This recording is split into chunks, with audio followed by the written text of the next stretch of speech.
The tale begins with our primary character awakening in an unfamiliar, chaotic chamber. He gradually opens his eyes, still partially asleep and with no idea what occurred last night.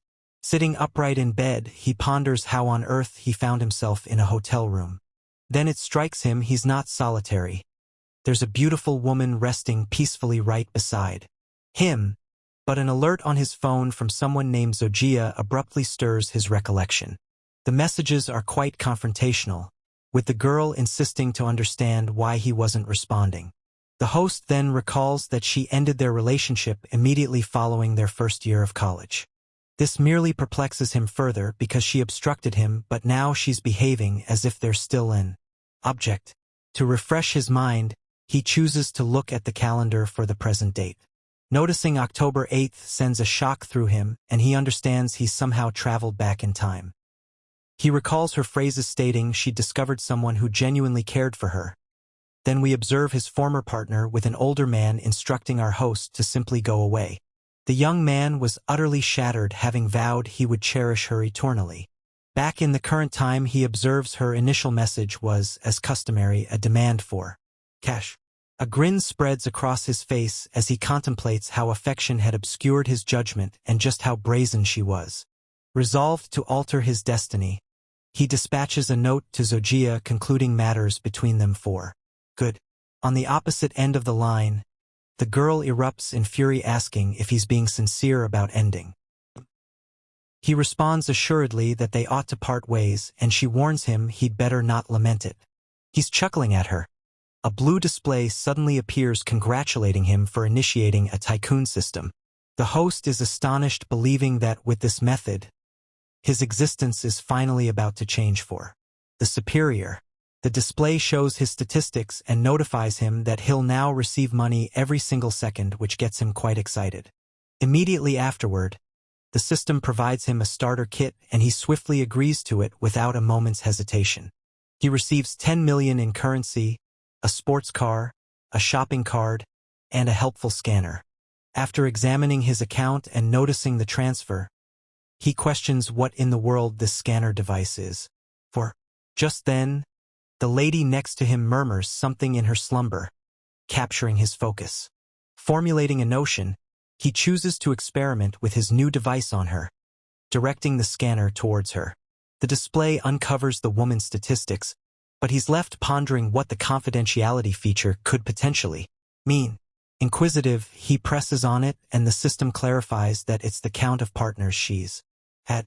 He understands that the number 1 signifies he was the very initial man in Yuxia's life. He then recalls that in his previous life, he visited a pub to submerge his grief and encountered her there by coincidence. He remembers discovering her at the pub, sipping all by herself and appearing quite distressed about something.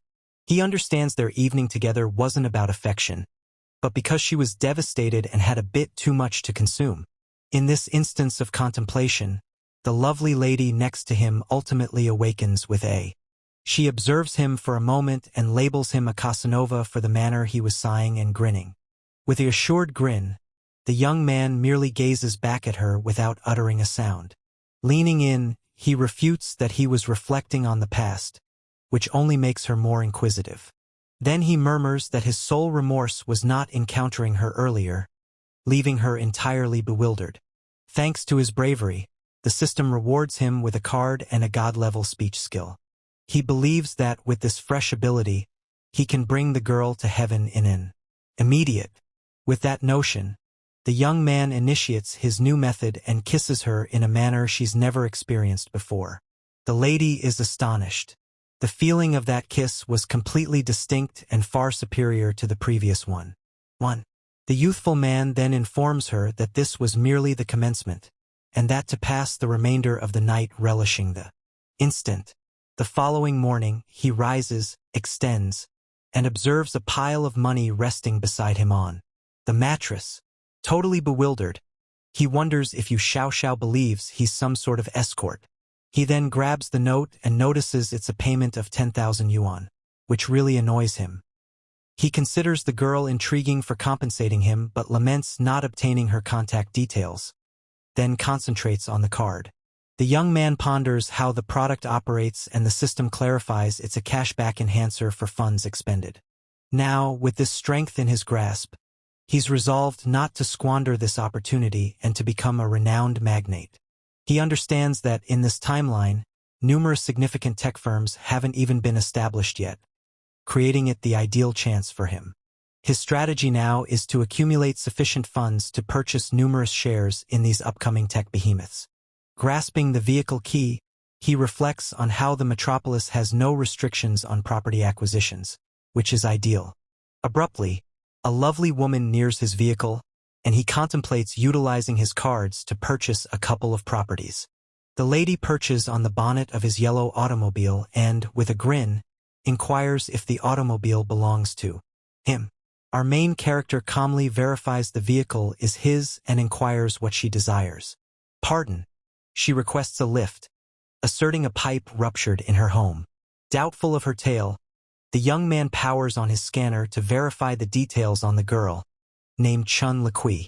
He's astonished by her elevated friendship status, but her confidentiality trait of 28 partners triggers warning signals. Inside the vehicle, he declines her appeal for a lift, stating that being with 28 additional individuals is a tad excessive for him. He departs, leaving the woman in astonishment and pondering how he was aware of her history. She remarks on how attractive the MC was while the elderly man just stands there, utterly confused. The elderly man proposes to assist the woman with her plumbing, stating he's been a specialist for 30 years. The lady becomes irritated by his proposal and promptly labels him a deviant and a creep. The elderly man is perplexed because his method is excellent and he doesn't understand why she's shouting at him. Repulsed, she instructs him to leave while he trails her, and the individuals nearby begin chuckling at the spectacle. Just then, another guy clarifies to the old-timer that her pipes weren't precisely literal. Astonished by the disclosure, he remarks on how strange kids are these days as the woman storms away, fleeing. The girl laments her misfortune and how everything went awry that day. Mawarmk arrives at a property agency and is welcomed by two representatives, Anubai and her supervisor. The supervisor believes he's merely some wealthy child and offloads him onto the Anubai, Xiaoxia, so he doesn't squander his moment. With an aura of assurance, our MC exits his sports vehicle and strolls toward the agency. The supervisor then motivates the newcomer to venture independently, instructing her to simply adhere to the protocol they rehearsed. The young representative anxiously approaches him and presents herself as Xiaoxia from the Lianji Real Estate Agency. The main character simply requests her assistance in locating a residence, and the lady inquires about his financial plan. From afar, the supervisor puffs on a cigarette and considers that the novice needs to understand how to choose her clients more effectively. Now within the agency, she presents him some affordable choices, but the young man requests to view properties in the 1 million yuan bracket. The lady is astonished by the sum but consents to search for the properties on her tablet right away. After a couple of moments, she recalls to inquire if he has any site preferences.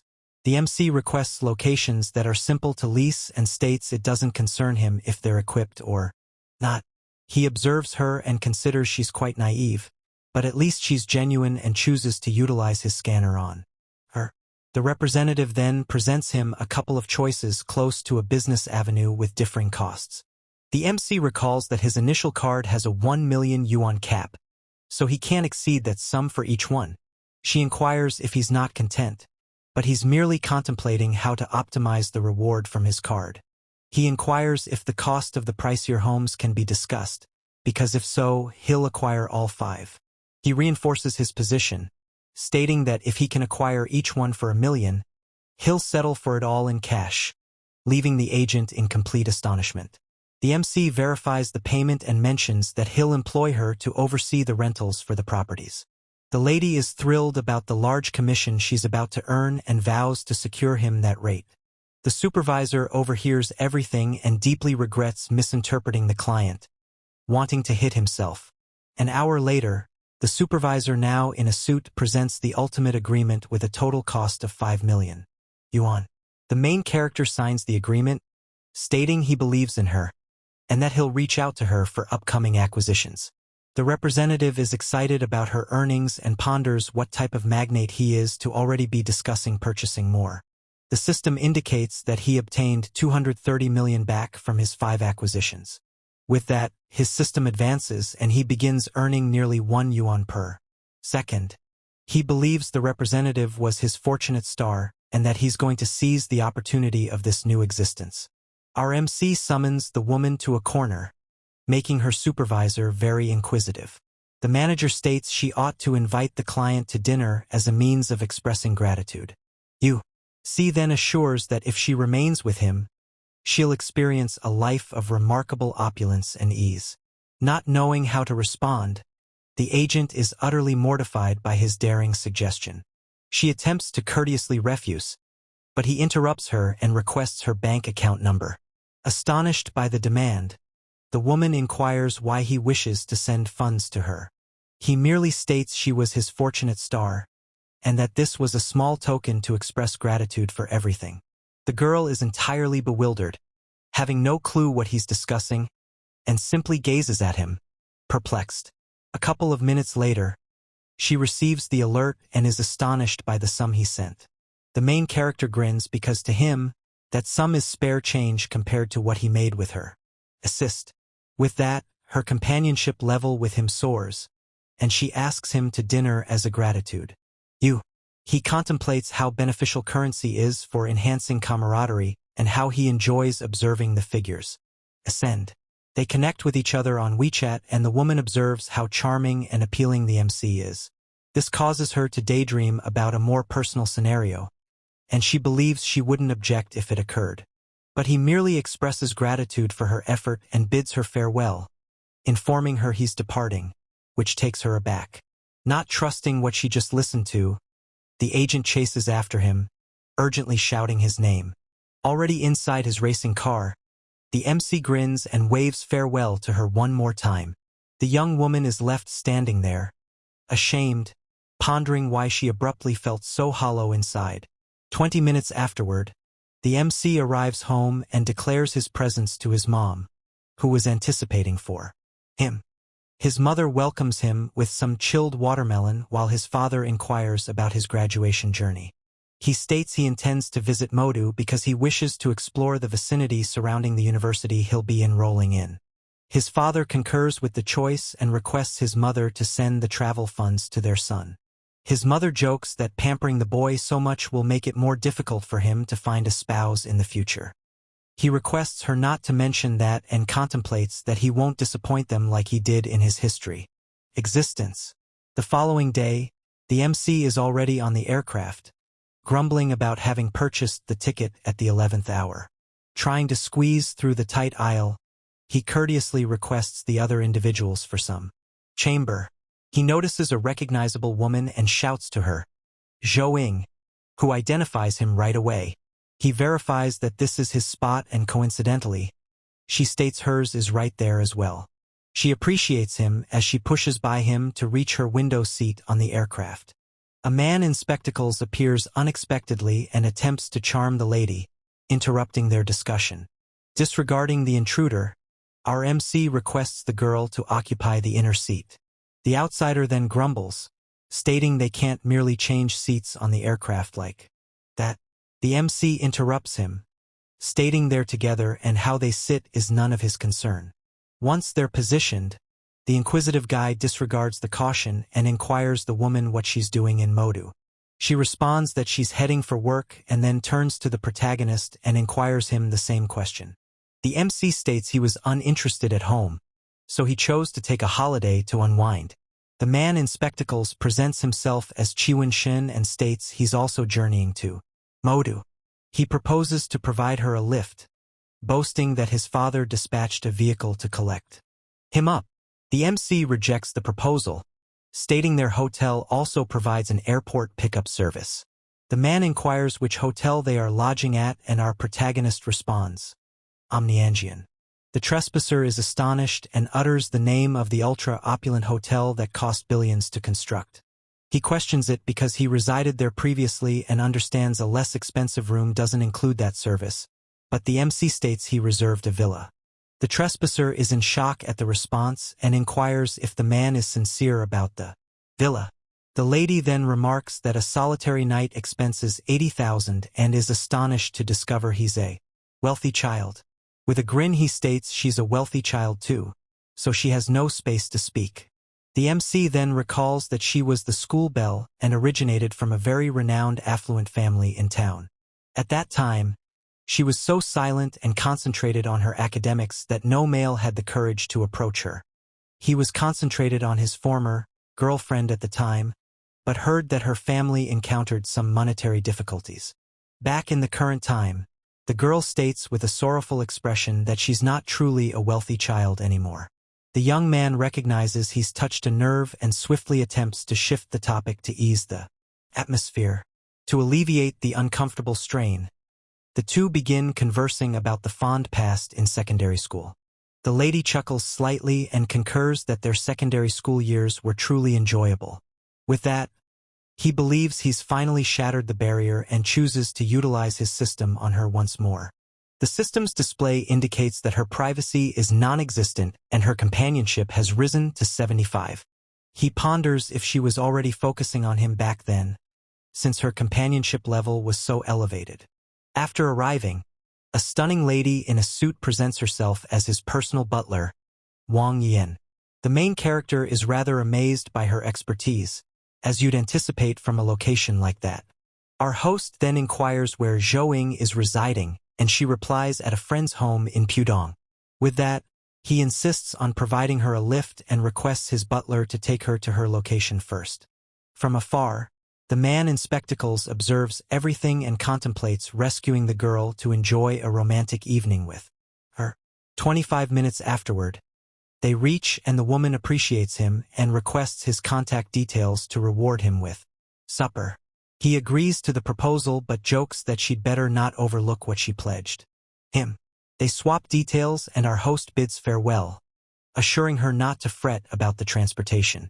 The trespasser is astonished that the man simply allowed her to leave and regrets that his valiant scheme was thwarted. 30 minutes later, our main character reaches his villa and believes the visit was worth every cent. The steward then notifies him that his soak is prepared and he chooses to go unwind for a little. Unexpectedly, the woman seizes him from behind and he leaps, inquiring what she's doing. She states the assistance involves aiding him in removing his clothes, but he'll need to manage his own undergarments. Once in the thermal springs tub, he observes the woman and requests her to hold on for a moment. The steward clarifies that cleansing his back is additionally a component of the service, but she won't be bathing him. He appreciates the moment and believes that up close, she's very appealing and a special service would be pleasant. The lady states she's merely doing this because she sensed a bond with him and begins to remove her garments. With that, she enters the water with the young man and he's surprised by her loveliness. The steward then beckons him to a hotel gathering and he inquires what the reason is for the affair taking place that evening. She clarifies that there's no attire requirement and our young man verifies he'll be taking part in the auction that's about to occur. Reaching the gathering with his companion, he's welcomed courteously by a staff member who identifies him as a significant attendee. The lady then hopes him a pleasant night and offers our guy a grin as he steps into the main hall for the occasion. Inside the chamber, the auction is already in progress and an item has just been sold for 5 million while he surveys the scene. The auctioneer declares the subsequent item an exceptionally rare renowned brand timepiece that captures everyone's attention. The individual clarifies that it's a restricted edition with only 10 in existence and the initial offer will be 15 million yuan.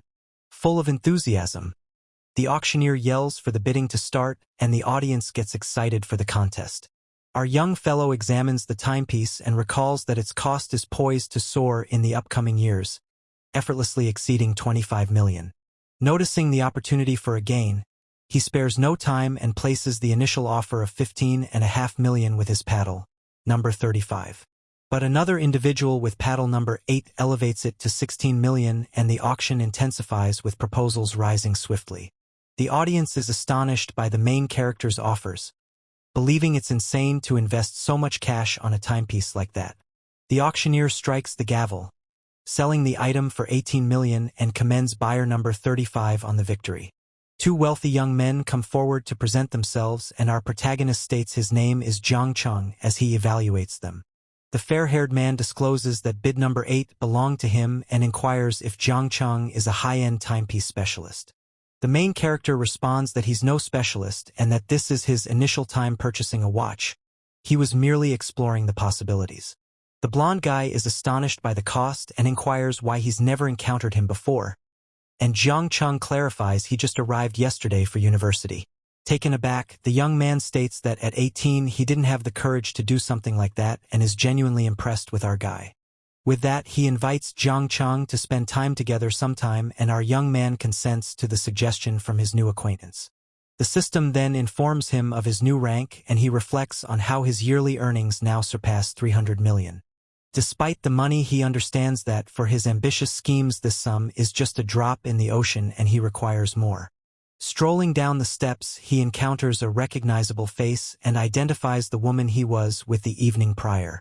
It's the identical woman from the hotel he encountered at the start of the tale, and she gazes at him astonished to see him there.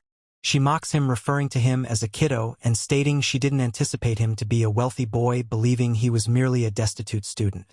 The woman invites him to her mansion since the auction is concluding, wanting him to accompany her for another evening together.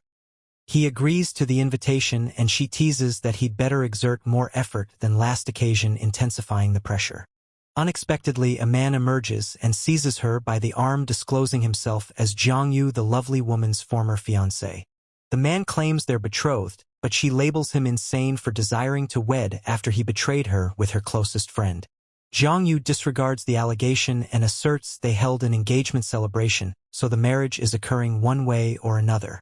Repulsed, she charges him with being repulsive and utilizing her as a facade so he could encounter his other associates, both males and females. The system offers him two options: depart with a prize or strike the man to acquire a physical upgrade and an unfortunate luck card. The upgrade boosts all his qualities, and our guy, without a moment's hesitation, delivers a blow to his opponent, leaving the woman astonished.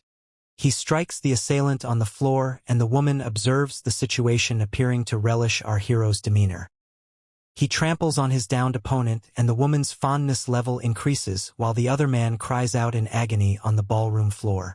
Frantic, the assailant begins shouting for assistance, summoning the hotel security to save him from the predicament.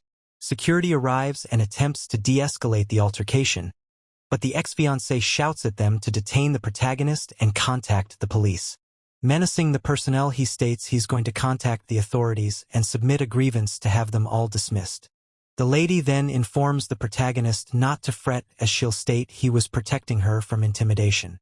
The ex-fiancé claims that the surveillance cameras captured everything and that they're all done because of. Suddenly, a man with a blade bursts in, and fear spreads as individuals scream, frightened by the spectacle. The trespasser seizes the ex-fiancée and insists they deliver him the pair who deceived him, or he'll take everyone.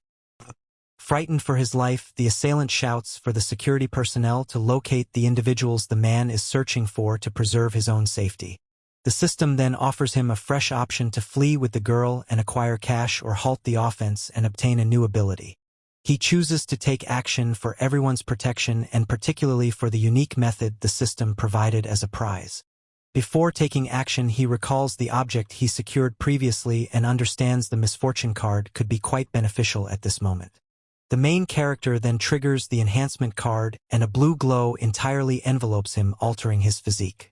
With this, he senses a potent force coursing through his whole body and is astonished by the fresh feeling of power. Wasting no time, he rushes at high velocity toward the man with the knife prepared for an ambush. The young man delivers a strong strike to the assailant's face, who has no moment to respond to the quick and accurate hit. With merely one strike, the intruder collapses to the ground unconscious, and our hero stands triumphant before all the attendees. The lady is astonished by the spectacle and believes that he's not merely a wealthy lad but a genuine force. The ex-fiancée is also stunned by the protagonist's power and gazes at him with an expression of sheer terror on his face. Our young man then advances toward his opponent, who is still on the ground, and gazes down at him with a assured and menacing grin. The individuals in the corridor remark on how courageous and attractive he was for managing the situation so effortlessly. The authorities arrive and detain the trespasser, and one of the officers expresses gratitude to the protagonist for his assistance in the disturbance. But the ex-fiancée seizes the chance to charge our young man with assault and plays the officer to detain him right away. The officer then pivots to the protagonist and inquires if it's accurate that he struck the other guy therein. The corridor. The lady interrupts the discussion and clarifies to the officer that her former fiancé was attempting to deceive her into a coerced marriage. With that, her fondness level for him leaps to 90, and he understands the young lady is genuinely falling for him. He embraces her to console her and states he'll never allow a jerk like that to frighten her ever again. The officer attempts to soothe the situation, but the opponent yells, insisting on the security recording to demonstrate his innocence. Irritated, the main character determines it's time to try the system's misfortune card on this oblivious individual who revealed. He then triggers the item, and an atmosphere of bad luck envelopes the ex-fiancée, who has no clue what's occurring. Immediately afterward, the man receives a call from the bank regarding a questionable withdrawal of $200,000 from his account. While he's on the call, a woman rushes up and informs him a tree collapsed on his vehicle, leaving him in a frenzy. The officer inquires if he requires assistance, but the man dashes away, stating he doesn't have time to handle this at the moment. Now, our young fellow states he received what was due to him and asks the lady to depart that tumultuous location together. 5 minutes later in the chamber, she approaches him anxiously and inquires if he's fine or if he got injured in the altercation. With a grin, he responds that a failure of that magnitude could never truly harm him. Even so, she insists on verifying for herself to ensure he didn't endure any severe injuries. The woman inquires if he's going to disdain her for having a fiancé like that, but the guy comforts her. Concerning it, she clarifies that the commitment was organized by her grandfather and that she only discovered his infidelity with her closest friend afterward. He comforts her, stating she's endured a great deal, but now he's present to look after her and safeguard her. The young lady inquires if he objects to sustaining this kind of connection, believing it's simpler than a committed romance. The main character embraces her and reassures her that he doesn't care and that he'll look after her well from that unique moment forward. The pair then relish the evening together, and the occasion appears to be rather profound for the lovely woman beside him. The following morning, 2 servants are organizing the room, and one of them remarks on the stuttering of young individuals these days. The other woman jokes that she wouldn't be able to function if her spouse were like that, and they remark with jealousy about the young man. Later, at a cafe, the main character and the lady are enjoying breakfast while he nonchalantly scrolls on his mobile. On the display, he notices a post from a peer showcasing an extravagant timepiece he received from his mother as a maturation present. Our young fellow then gets a notion and inquires if he can lend her legs for a festive picture. She inquires if it's his birthday, but he clarifies he wants to send a present that's distinct from what his other classmates are displaying. The lady consents to the joke and labels him a rascal as she agrees to take part in the peculiar picture he asked for. She assumes a bold stance, raising her legs so he can capture the image for his social media. She then removes her footwear and proceeds to strike a pose for our guy's camera, who is enjoying the moment. He captures the image, believing that his 18th birthday gift isn't a vehicle but it's quicker than a supercar. The outcome is a photo collage that he shares on his social media for all his friends to view the announcement. His peers are astonished and jealous of the post while lamenting their own dull presence. Briefly after, the main character reaches a high-end automobile showroom, and a sales representative welcomes him at the entrance. She proposes to provide him a tour, and our young man trails her to explore the vehicle models accessible in the shop. Inside the dealership, he observes an elderly man presenting a vehicle to an attractive woman who appears uneasy with the circumstance. The hairless elderly man insists he'll transport her home every day, and that's why she requires a decent vehicle, all while attempting to touch her. Our young man observes the situation from afar and considers that he arrived at the dealership to view vehicles but ultimately found himself watching a drama opera. He then identifies the woman as Suwon, a future renowned actress recognized as one of the 4 little blossoms of the industry. The host recalls that her notoriety started with a legendary image where she was emerging from a pool that went viral on the internet. Back in the current time, the entrepreneur urges her to have a beverage, but she declines, stating she has a conference at her firm. The elderly man becomes enraged and warns the girl, advising her not to test her fortune or the funding for her project will be revoked. He advises her to cease feigning and embrace the proposal, or else he'll utilize his power to have her banned. However, the actress isn't daunted and states her response is no, regardless of whether he invests or not, and that he can do whatever he pleases. At that instant, a blue display emerges in front of the host and the system initiates a special task for him to resolve the issue. The objective is to assist Suwon and finalize an agreement with her. Thus, he believes he must demonstrate he possesses the funds to persuade her. To gain attention, he approaches the sales representative and inquires in a loud tone about the terms for purchasing a LaFerrari. The lady clarifies that the model is a restricted edition and that the client must possess 5 vehicles from the brand to be a qualified purchaser. With a grin, our young man inquires if she's implying he isn't capable of purchasing the supercar. The saleslady then states it's not completely unfeasible, and the man inquisitive inquires how he could obtain the automobile. The hairless elderly man becomes wary, pondering which family the young man is affiliated with, and resolves to check if he's merely pretending about the acquisition. The performer is astonished because not even Boss Huang would purchase a $3 million vehicle, and the main character desires the priciest one in cash. The sales representative then cautions that with modifications the cost of the car could soar to 50 million yuan. With a grin, he states he understands the cost and that it's satisfactory, so the worker goes to fetch her supervisor to finalize the agreement. Shortly, the supervisor appears with the youthful blonde individual from the auction, who identifies the MC and salutes him enthusiastically in the shop. He clarifies that he just reached the city, and since he's not accustomed to being without a vehicle, he opted to purchase one casually. His fair-haired companion is astonished by the response and states that this is an entirely new tier of modest boasting.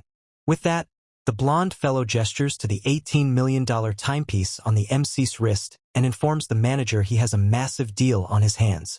Our young gentleman stands there with an assured stance while displaying his costly timepiece to everyone in the showroom. The supervisor is astonished by the worth of the item and understands that this young man is an exceptionally affluent customer. The individual states the credit verification is merely a procedure and initiates the vehicle registration process for the young man. The performer and the elderly man observe the scene while the fair-haired guy believes that he's never encountered hair as luxurious as Jiang Chung. The blonde man then estimates that the protagonist's wealth must easily surpass 100 million yuan. The hairless elderly man loses enthusiasm for the vehicle and demands that the lady join him for a beverage, but she declines because she has a gathering. Irritated, the man presents the actress an ultimatum. Either she accompanies him or she can abandon her career, and he storms away wrathfully. The main character then calls the performer by her name, and she turns around astonished, asking if he's addressing her. He presents himself as Jiang Chang and states he'll fund her project since the other individual withdrew from the proposal. The lady is astonished and inquires if it's genuine, believing that he's on a different plane and could rescue her from her issue. The host states he has different intentions and that they can converse tomorrow, so she requests his contact details to organize the meeting. The two share contact details on their phones and she bids farewell, telling him she'll meet him the following day for the gathering. The young man inquires of the manager when he can collect the vehicle, and the man responds that it will require a waiting time of at least a year. Our young man is disheartened by the postponement and considers an option to obtain a car more quickly than that. His fair-haired companion invites him to a vehicle exhibition a few days later where he can acquire one immediately, and he agrees. Sometime afterward, he reaches a stylish restaurant and the blonde lady beckons him to her table, gesturing to him. Finished. The blonde leads him by the hand and suggests the crab roe rice meal, which is the establishment's specialty. At the table, several elegant meals are presented and the ambience between the two appears very personal and unique. He inclines near to her and murmurs in her ear that he's solely keen on experiencing a unique evening with her. The following morning, she requests him to allow her to relax because the prior night was rather significant for both of them. The host says he can do that, but only if she refers to him by a more endearing nickname than before. She then calls him hubby and gives him a kiss, and pleased with the nickname, he allows her to relax a bit longer. With an adorable small visage, she praises him and states he's the finest for being so thoughtful of her. He then inquires if she is familiar with Suwon, and the blonde verifies that the actress is employed by the same firm she is. She then inquires with a somewhat sorrowful expression in her eyes if the protagonist is truly developing feelings for the other woman. The host clarifies that it's not precisely falling for, but that he observed a great deal of promise in the actress during their meeting at the car dealership. The blonde concurs, stating the firm doesn't appreciate her sufficiently, but she possesses the skill to advance significantly in her profession. With that, she proposes to assist him in getting nearer to the actress and states he can visit her whenever he desires. He refers to her as foolish and guarantees her that he will care for all of his ladies properly, so she inquires about the funding in the actress. Our young man affirms his intention, but she cautions him that to employ Suwon he'll need to establish a company and purchase her contract. The MC assures her not to fret and that he'll appoint her in charge of the new company with shares and all. She declines the shares, stating a decent salary is sufficient and believes this will enhance her career. He softly reprimands her, stating there's no necessity for such formality between them since they're already quite close. She then approaches him and caresses his face fondly. With tears in her eyes, she admits that prior to him her life seemed insignificant and only now does she feel vibrant. While embracing her, he obtains a message from the actress inquiring about the time and location of their encounter the following day. With a grin on his face, he believes that the major star appears to be in rather a rush to finish the agreement. Our man arrives for the gathering and the performer welcomes him. She enters the vehicle and inquires where they're going. He responds a lavish hotel for the MC gathering. Upon arrival, she questions about the situation and she's informed it's a minor project with a restricted budget. Our guy's excitement entirely diminishes when he hears the small amount of 5 million, and he doubts the caliber a project like that could potentially possess. So the performer attempts to persuade him, stating the storyline is excellent and it's a quick turnaround. So she retrieves the script. Our lad dismisses the script, stating he only cares about investing. He then proposes to transfer the funds right then and there, and she's astonished, having never encountered an investor like him. But there's a stipulation. The young man establishes one requirement: she must sign with his firm as an artist. The actress highlights she's already bound by contract and violating it would be costly. But our guy claims that's not an issue. The lady believes he's attractive but is wary of his motives, pondering if she ought to accept the proposal. At this, the actress inquires if he even possesses an entertainment firm. Our young man responds that he'll establish one if she consents. He claims he understands her present firm doesn't appreciate her, so he'll cover the severance cost, and the new agency will be entirely focused on her. Her companionship level rises to 50, and she timidly inquires if he has any particular needs. He claims she must be a genuine artist without any inappropriate interaction with others, but creates an exception for himself. Her companionship rises to 60, and she inquires when they can endorse. Our guy informs her, contacting supervisor. Inquisitive, she inquires how old he is. The actress mocks him about his age, questioning if he shouldn't be 18 instead of 20 since he's so youthful. Our guy grins and says he was considering something different, so she refers to him as a little rascal. After the meal arrives, she expresses gratitude to him for his assistance, but he states the only thing he requires is for her to become a star. Just then, the system alerts him that he obtained the contract and acquired 20% of a firm's shares. While consuming, he contemplates informing his parents about his newly discovered riches, so they don't panic when he returns home. So he contacts his father, who praises him on his keen perception for investments and the firm's rapid achievement. His father computes his yearly earnings, and his mother teases that he's been boasting to his pals about his child's achievement. Our young fellow inquires if they desire any presents, but his father advises him to remain modest and not get swept up. Concluding the conversation, he encourages her to go shopping, and she agrees, teasingly referring to him as her sugar daddy. After completing their meal, she cleans her mouth, and our lad verifies they can proceed to the shopping center. They reach a highly costly timepiece shop where a staff member welcomes them at the entry, leaving the actress utterly astonished. Inside, she notices a recognizable face and greets a veteran actress named Lin Ru, who's with an elderly man. The actress inquires what she's doing there, and Lin Ru pauses slightly but states she's just accompanying a companion. The elderly man remarks that the young fellow is skilled and attractive and the system evaluates him, displaying his statistics. The elderly man then inquires who the lad is, and the seasoned actress clarifies that he was in one of her past dramas. The additional person then presents himself as a movie financier and extends his card to the actress with our guy. The seasoned actress sneers, internally believing the other girl isn't on her level. Grasping the card, the young woman contemplates how the sector is rife with phony friends merely seeking to exploit. A sales representative inquires of our boy which timepiece he's searching for, and he replies he hasn't spotted anything captivating yet. Our individual then requests models beginning at $500,000, stating the less expensive ones aren't satisfactory for his mom.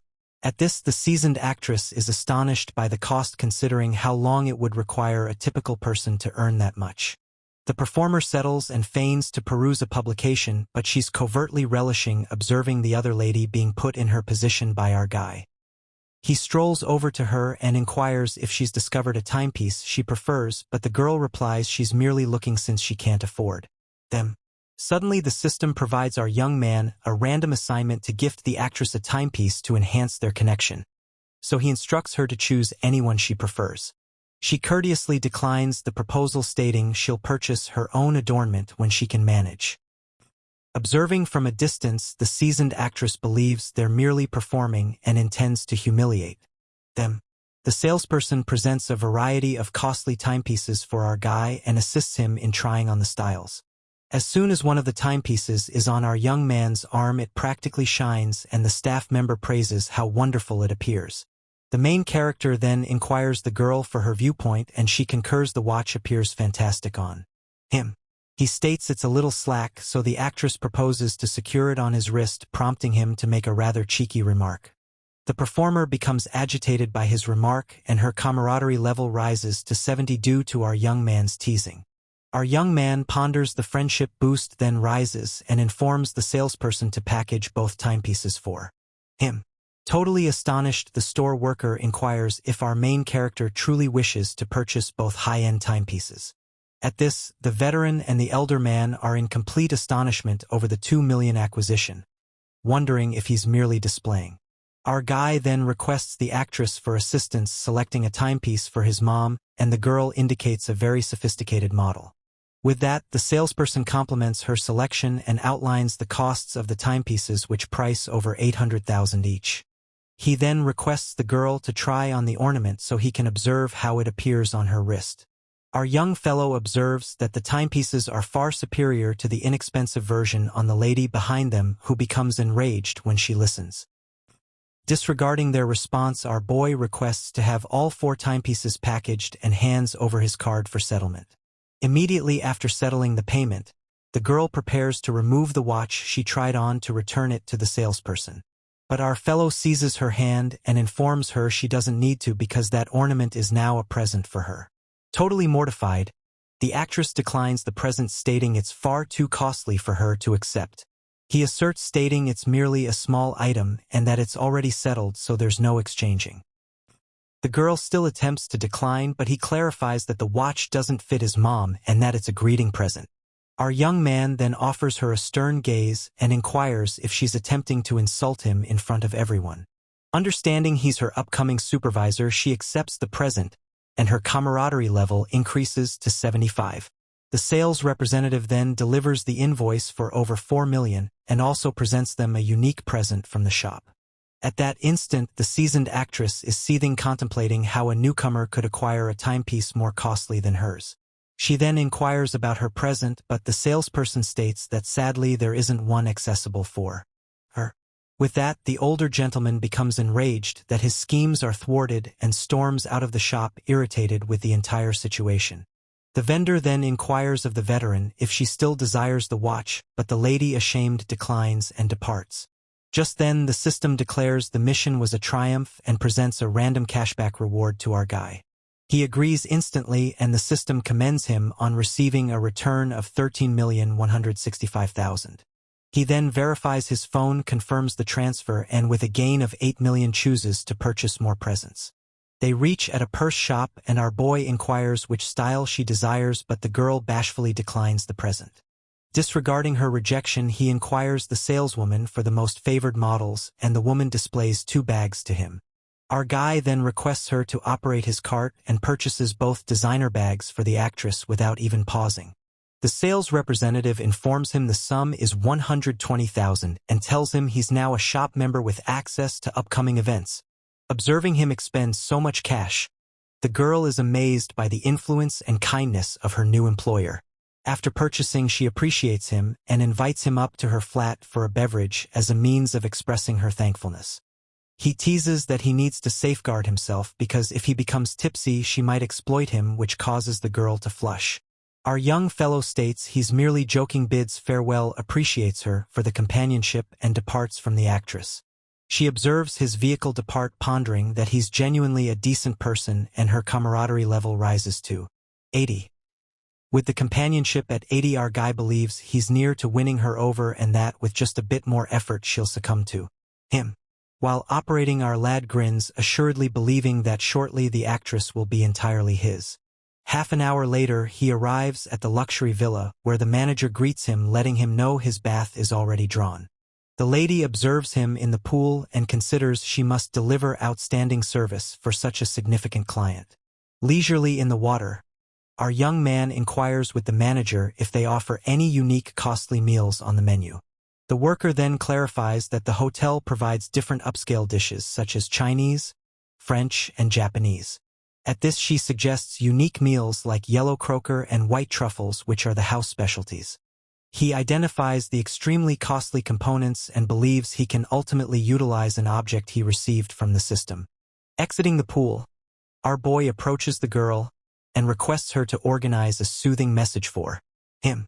The supervisor consents immediately and states they can proceed to his chamber for the communication session to commence. Once in the chamber, the woman gets ready to begin the massage while our protagonist reclines on the bed anticipating. With that, the girl climbs onto the bed and arranges herself to begin the massage on our young man's back. She grabs a container and spills a small amount of massage oil into her palms to begin. Our lad is then astonished to discover it's a far more intricate arm, a therapy message. The lady states the hotel spa is a specialty and instructs him to shut his eyes and simply unwind his body. And thus she starts the message on his back, and our main character appears to be relishing the moment of tranquility. The supervisor proceeds with the communication. Observe the woman appears to be providing a significantly more unique service than he anticipated. At this moment, the intensity of the occasion escalates, and our young man begins to sense the woman's true motives. He then contemplates whether he's overanalyzing matters or if the manager is genuinely providing an additional service. The supervisor declares the service is finished and states she'll collect him tomorrow for the vehicle event, leaving our guy a little disheartened as he was anticipating more. The following day, the automobile exhibition is filled with different high-end models and a multitude of significant individuals capturing images of everything. Our main character reaches the hall and explores the venue solo since his companion had an issue arise and couldn't attend. He believes the vehicles are neat, but the costs don't amaze him as the priciest one is merely $2,200,000. Unexpectedly, our young man notices a recognizable group and questions why all his former classmates are assembled there. Looking nearer, he identifies someone and finds out that she's employed at the event as a vehicle model. The girl appears breathtaking in her crimson gown, attracting the attention of all attendees with her allure at the occasion. A man then inquires what time she finishes work, but another peer tells him not to disturb her, labeling him just a snob. The model eavesdrops on the discussion but doesn't reply, merely proceeding with her task. Our lad then strolls up to the fellows, who are astonished to see him, inquiring what he's doing at the occasion. He then wonders if they arranged some covert excursion since nobody asked him to participate. One of the classmates believes furiously that they excluded him from the journey intentionally and didn't anticipate encountering him. The man with emerald hair indicates another companion and sarcastically states our guy ought to inquire him. At this, two girls remark that he's become much more attractive, and one even inquires if he's had cosmetic surgery. The emerald-haired companion embraces him and states even his tone has altered. Then our lad inquires if they're present to purchase a automobile. One of the female peers states they're merely present to observe the designs by the vehicles. Just then the system reveals the girl's statistics and our young man is astonished by her elevated friendship level and privacy worth. He ponders why the companionship is so strong since they hardly ever converse. The green-haired companion then interrupts him, inquiring why he's so absorbed in contemplation. The emerald-haired fellow collides with our guy, who advises him to be careful. The companion inquires if he's lost his sanity for behaving so oddly. Disregarding the fuss, our young man advances towards the model and offers her a wave, praising her attractiveness and her crimson dress. The young woman grins and inquires if he's at the gathering as well, and our guy replies he's merely looking at the high-end vehicles. He then faces his classmates and inquires if they're planning to purchase a vehicle, but the other guy berates him for the audacious remark and begins discussing the automobile. Our main character praises him for being so knowledgeable about automobiles, and the classmate clarifies the model is priced at over 5 million. With a grin on his face, he taunts the guy, inquiring if he's going to purchase the vehicle since he knows so much about it. The model then interrupts and instructs them to cease because she's occupied and they can't be creating a scene. The peer then utilizes the circumstance to his benefit and requests the girl for assistance selecting a vehicle as a present for his high exam results. Girl feels uneasy and refuses, stating she lacks knowledge about vehicles and recommends he speak to a salesperson. The man insists on conversing with her, and our man blames him for using the acquisition as a pretext to flirt with the girl. The classmate dares him to purchase a vehicle, and our young man teases him by inquiring if the car includes the model as a perk. The girl discovers the joke amusing and remarks that he's quite daring for posing such a straightforward question in front of everyone. The classmate becomes irritated and instructs him to cease boasting since she's occupied, but our young man asserts he's earnest. At that instant, the event coordinator observes the disturbance and approaches to address the issue. The supervisor then comes over and reprimands the girl for conversing on the job, and she excuses herself right away. The opponent then accuses him of the reprimand and dares him to purchase a vehicle since he's interrupting the model's task. Our fellow then reiterates his inquiry, stating the vehicle appears more appealing with the model beside. The supervisor observes the costly timepiece on his wrist and experiences a shift in perspective, stating that if he purchases the vehicle, the model accompanies. Without wavering, our young man takes out his credit card and instructs the manager to process the complete purchase amount right then and there. All the peers are in astonishment since the vehicle costs over 8 million, and they can't believe he can finance it all. The female peer in the pink gown is astonished and questions if he truly possesses 8 million to spend all at once. The opponent then blames him of deceiving just to get the girl in difficulty, but our guy calls him a fool for believing that. With a grin, the manager verifies that the sales commission will be allocated to the girl. With that, her companionship level leaps to 80, and our guy reminds the supervisor that the model is part of the vehicle acquisition. The peer is enraged, believing he's going to fabricate a reason not to purchase it and intends to embarrass him if that occurs. Our young fellow hands over the card and inquires if he can take the vehicle today, and the manager invites him to take a seat and conclude the agreement.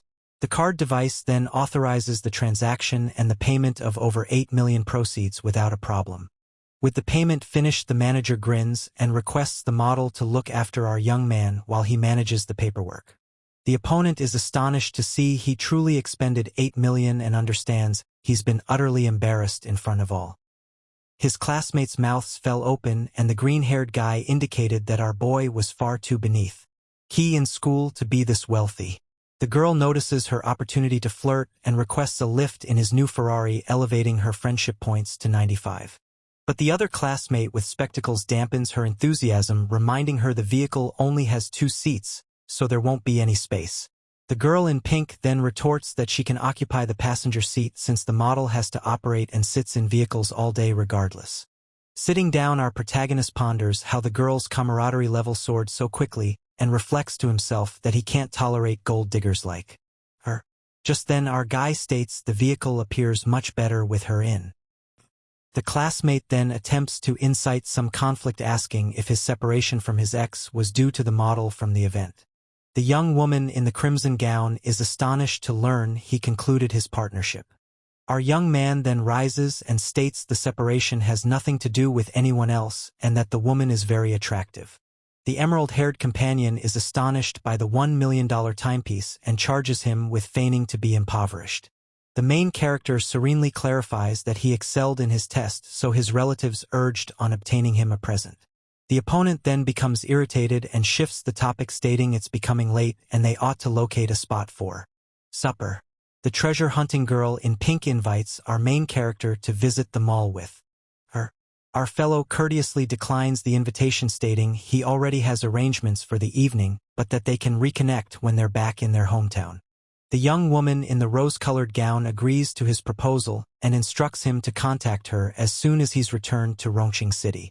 Meanwhile, he bids farewell to the model from the event, informing her he's going to explore some other locations. He advances toward the model and proposes they spend time together another occasion since they're peers. Meanwhile, a sales representative approaches our young man and inquires if he's interested in any additional cars, then indicates another high-end vehicle. Our guy then envisions a romantic setting inside the car and believes the automobile would be an ideal fit. With that in consideration, our host becomes contemplative and meticulously evaluates his choices.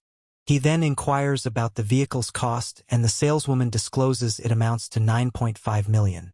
The lady proposes 3 years of upkeep, but our young man interrupts her and states he'll take the vehicle. He then inquires about a delivery event, and the staff member guarantees him she can organize a grand festivity for him. Our main character refuses the ceremony, stating the automobile is a present, so he'll merely send the location for the vehicle's delivery. Pink-haired broadcaster is live streaming and displaying the extravagant vehicle to her audience. She persists in the flow, stating the vehicle is stunning and that whoever presents it as a present will discover true affection immediately. Just then, the woman indicates to our guy and states she'll interview him live if she receives 3,000 likes on the stream.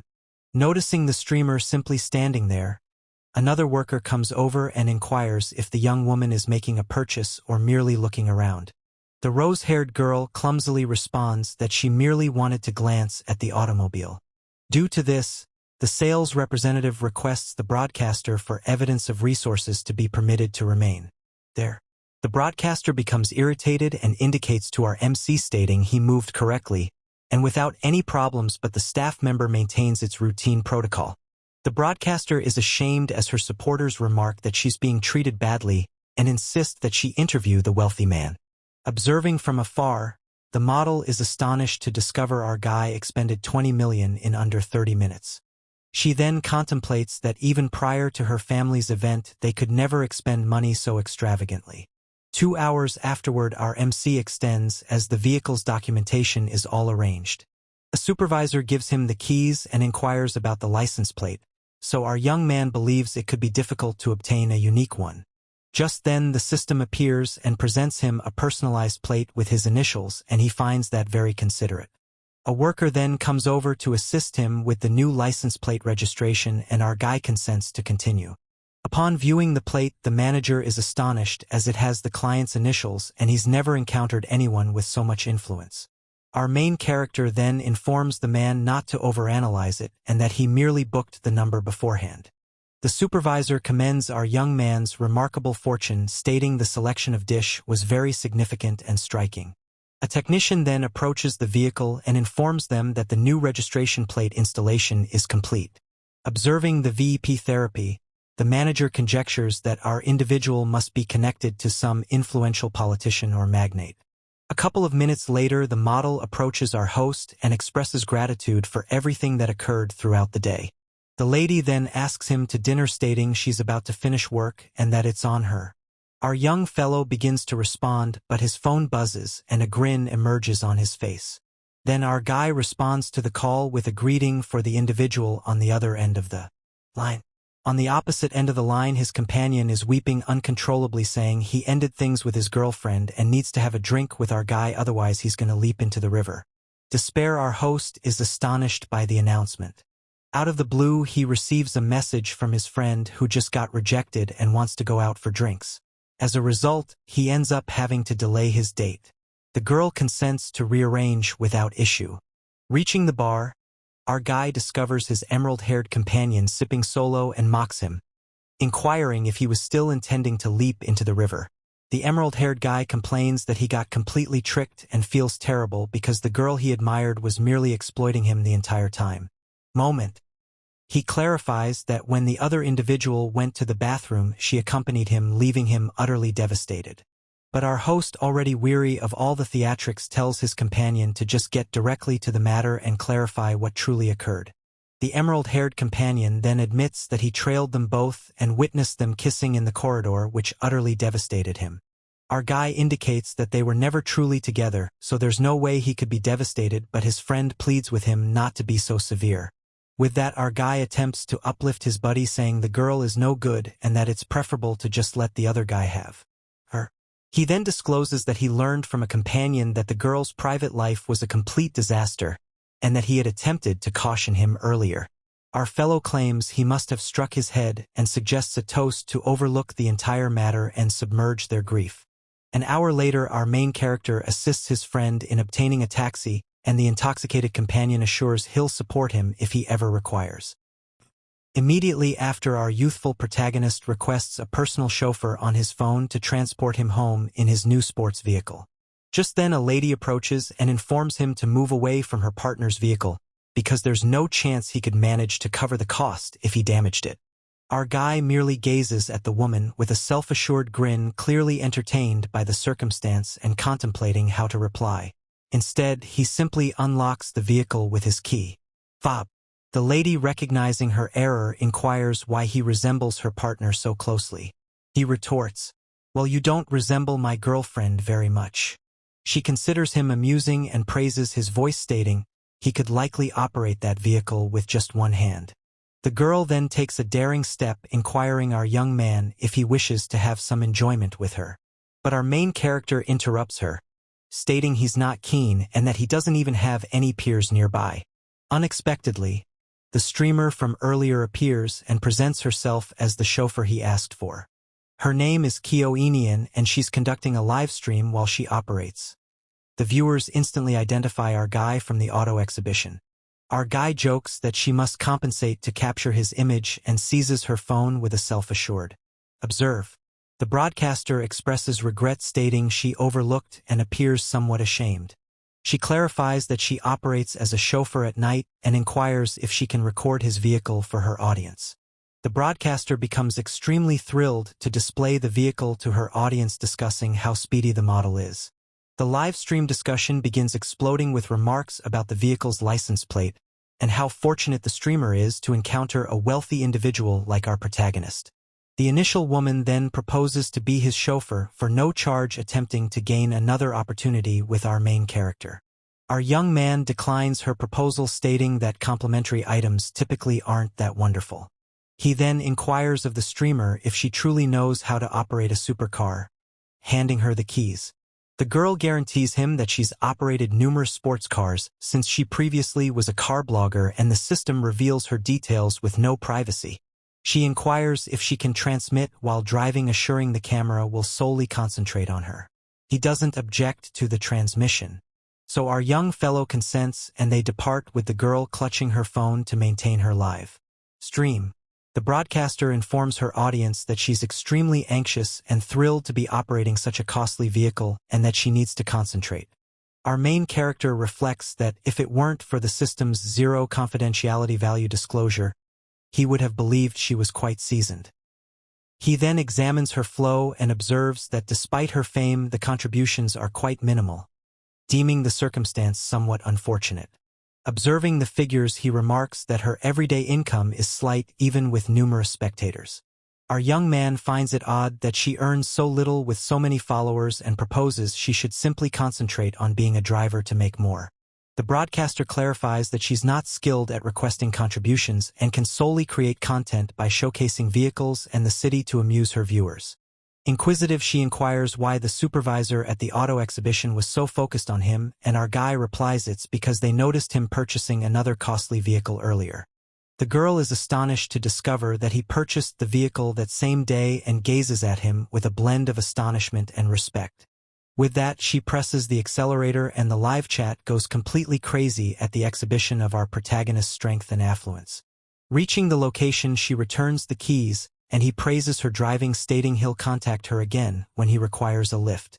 The broadcaster appreciates him for the praise and is clearly pleased with his endorsement, appearing somewhat enchanted by our youth. Man. She then inquires what type of streams he typically views, and our guy responds with a grin that clearly he enjoys watching attractive women. With an optimistic demeanor, the streamer presents herself as a choice and requests a bit of assistance to aid her rise in the platform standings.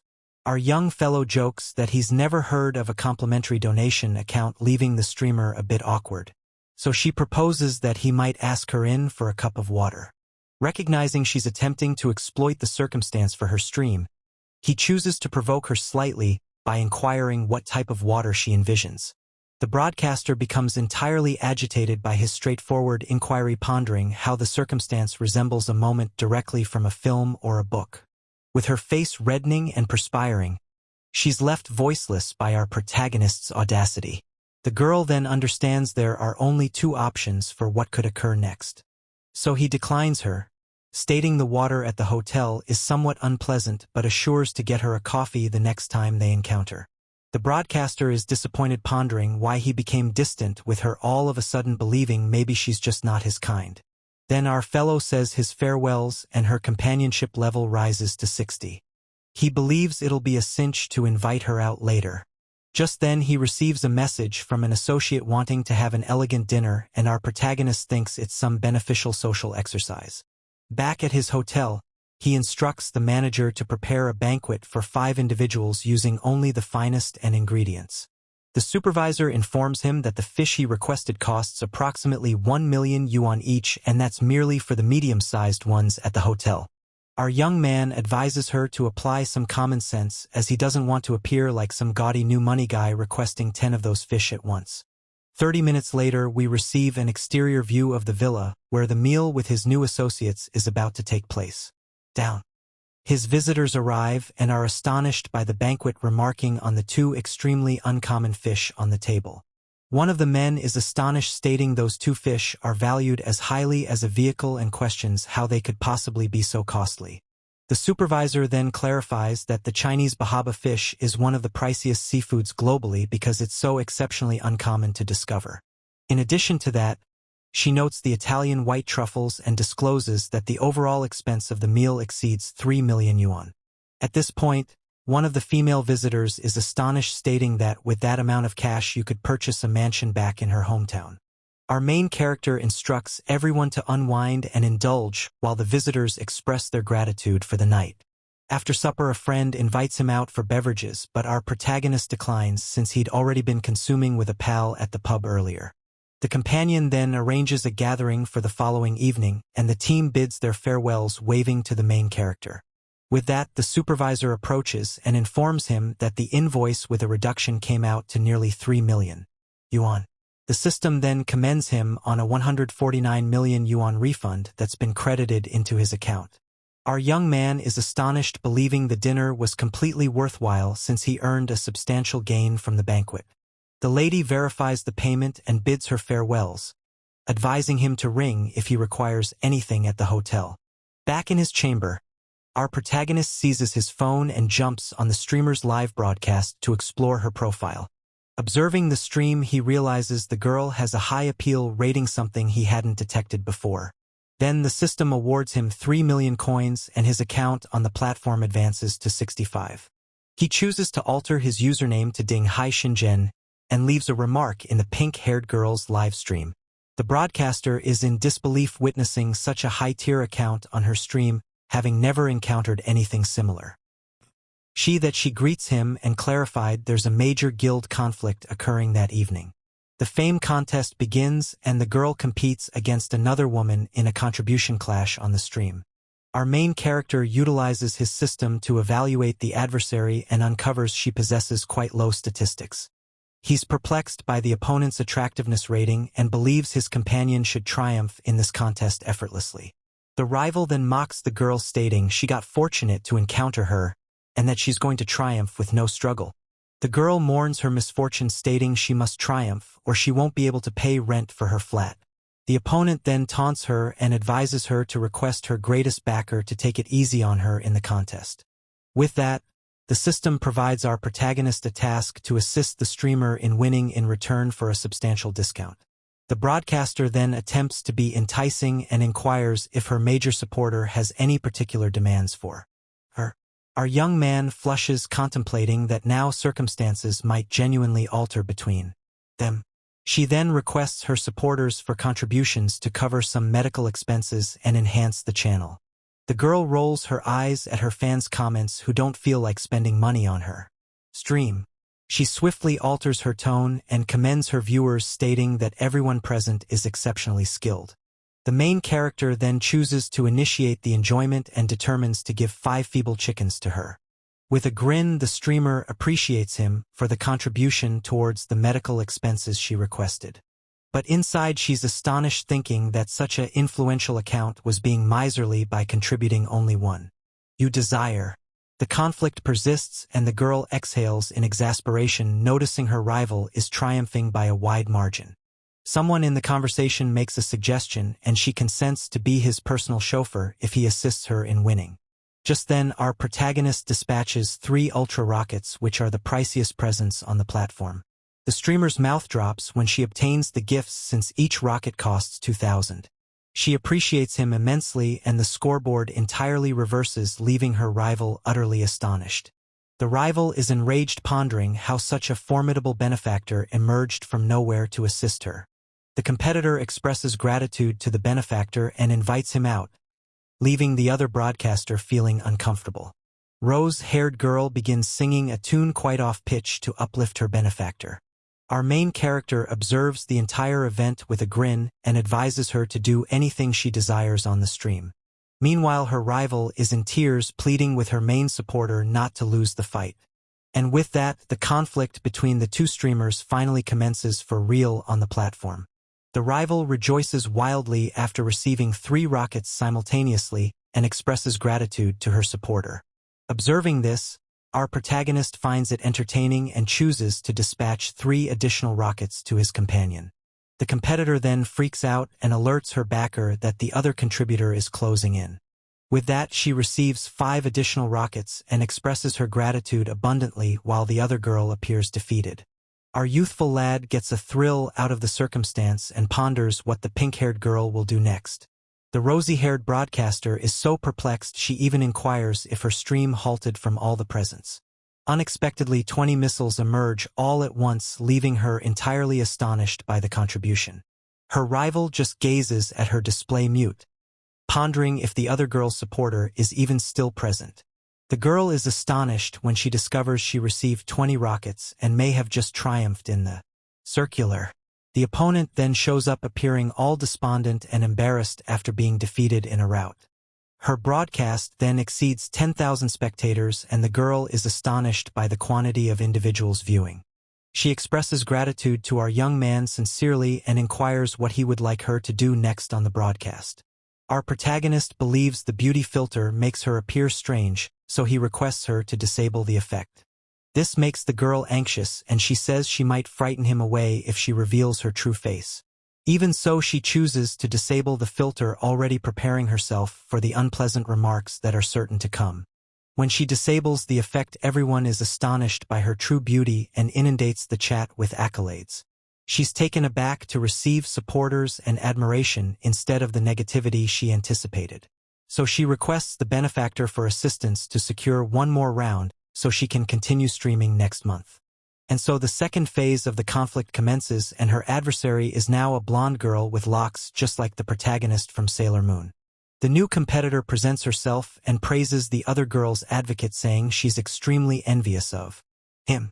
Next, the blonde attempts to flirt with the other girl's supporter, inviting him over to her own broadcast. The conflict then commences and the pink-haired girl requests her ally not to allow her to fail.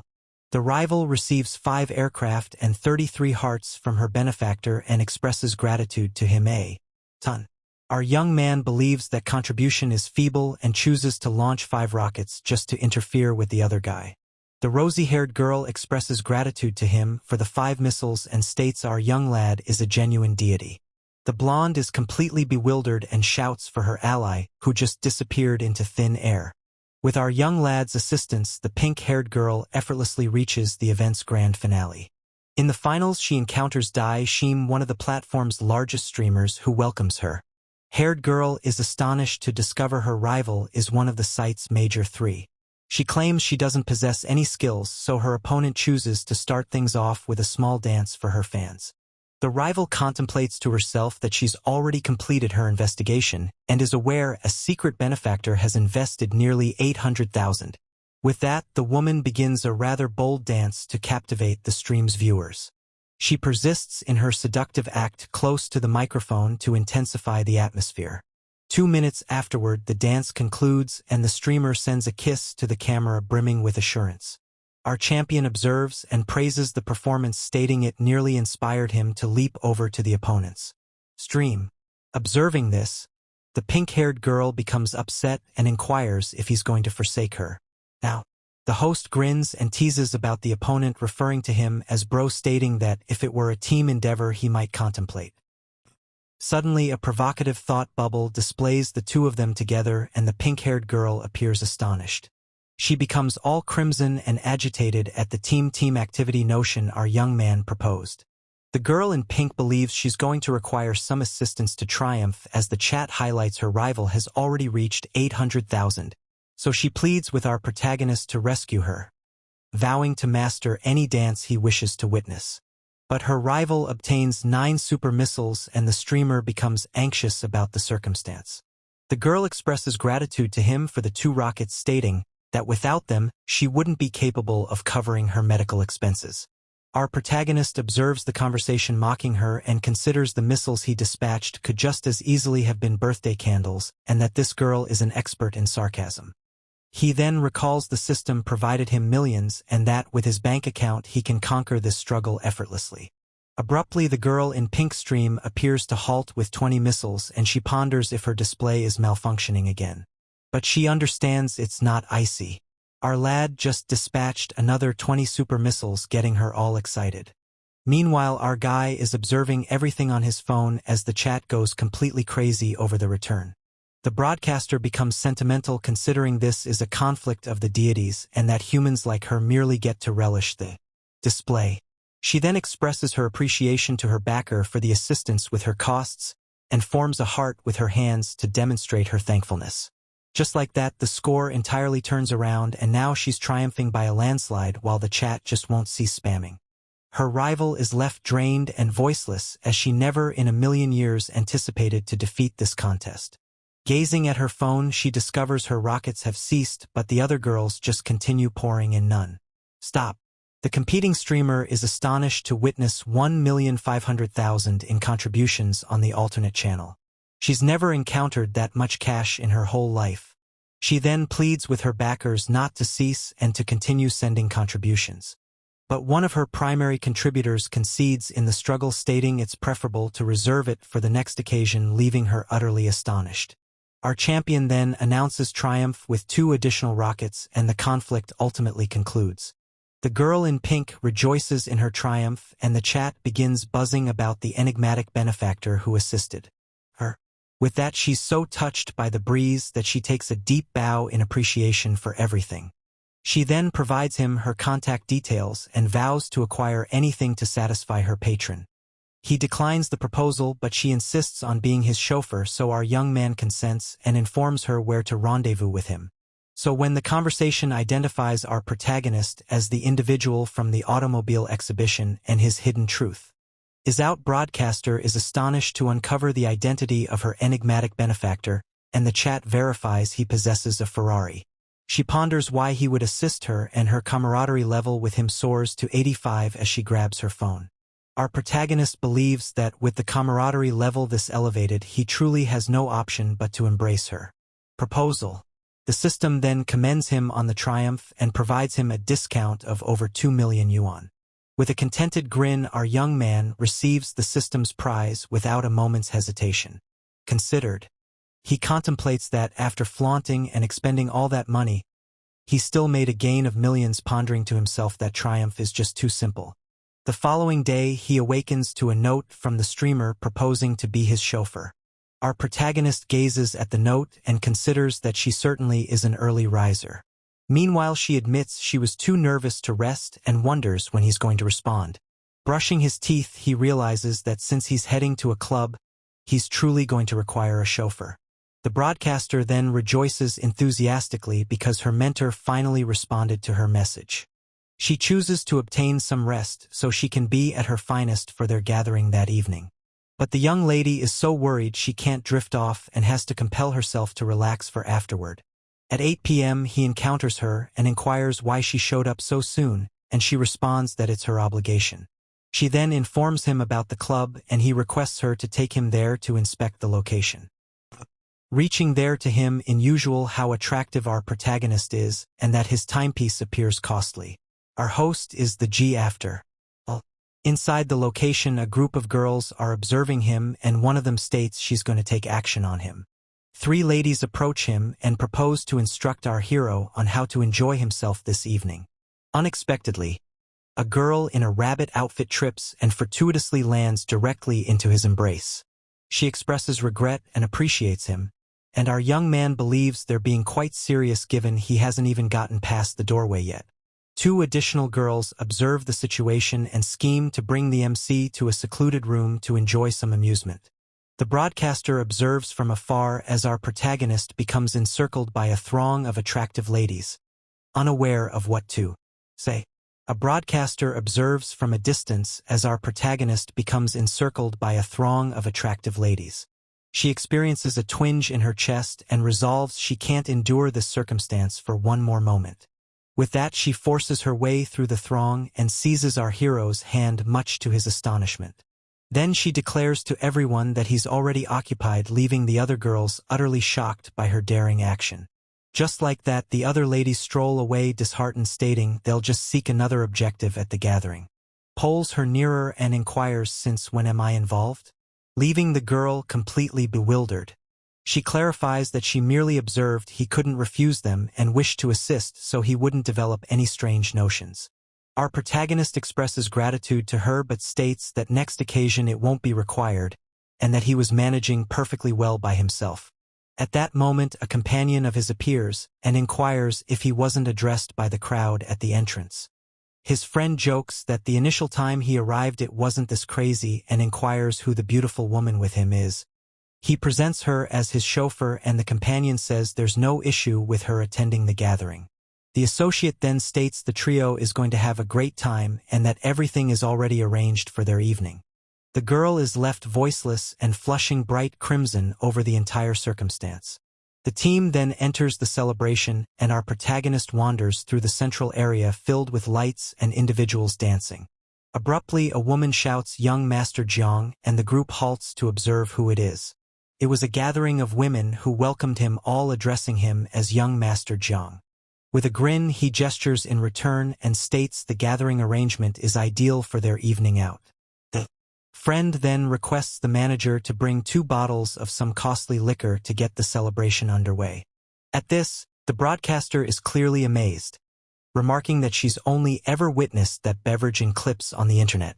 The host jokes with his friend, saying the beverages are insignificant compared to the fish he had for supper. The acquaintance then discloses to the girls that our hero's meal cost a staggering 3 million. The women are utterly astonished by the ridiculous cost of the dinner and can't comprehend what they're listening to. Immediately after, a couple of waitresses in bunny costumes deliver the beverages to the group's table. The beverages are poured into their cups and the gathering celebration finally gets underway for real.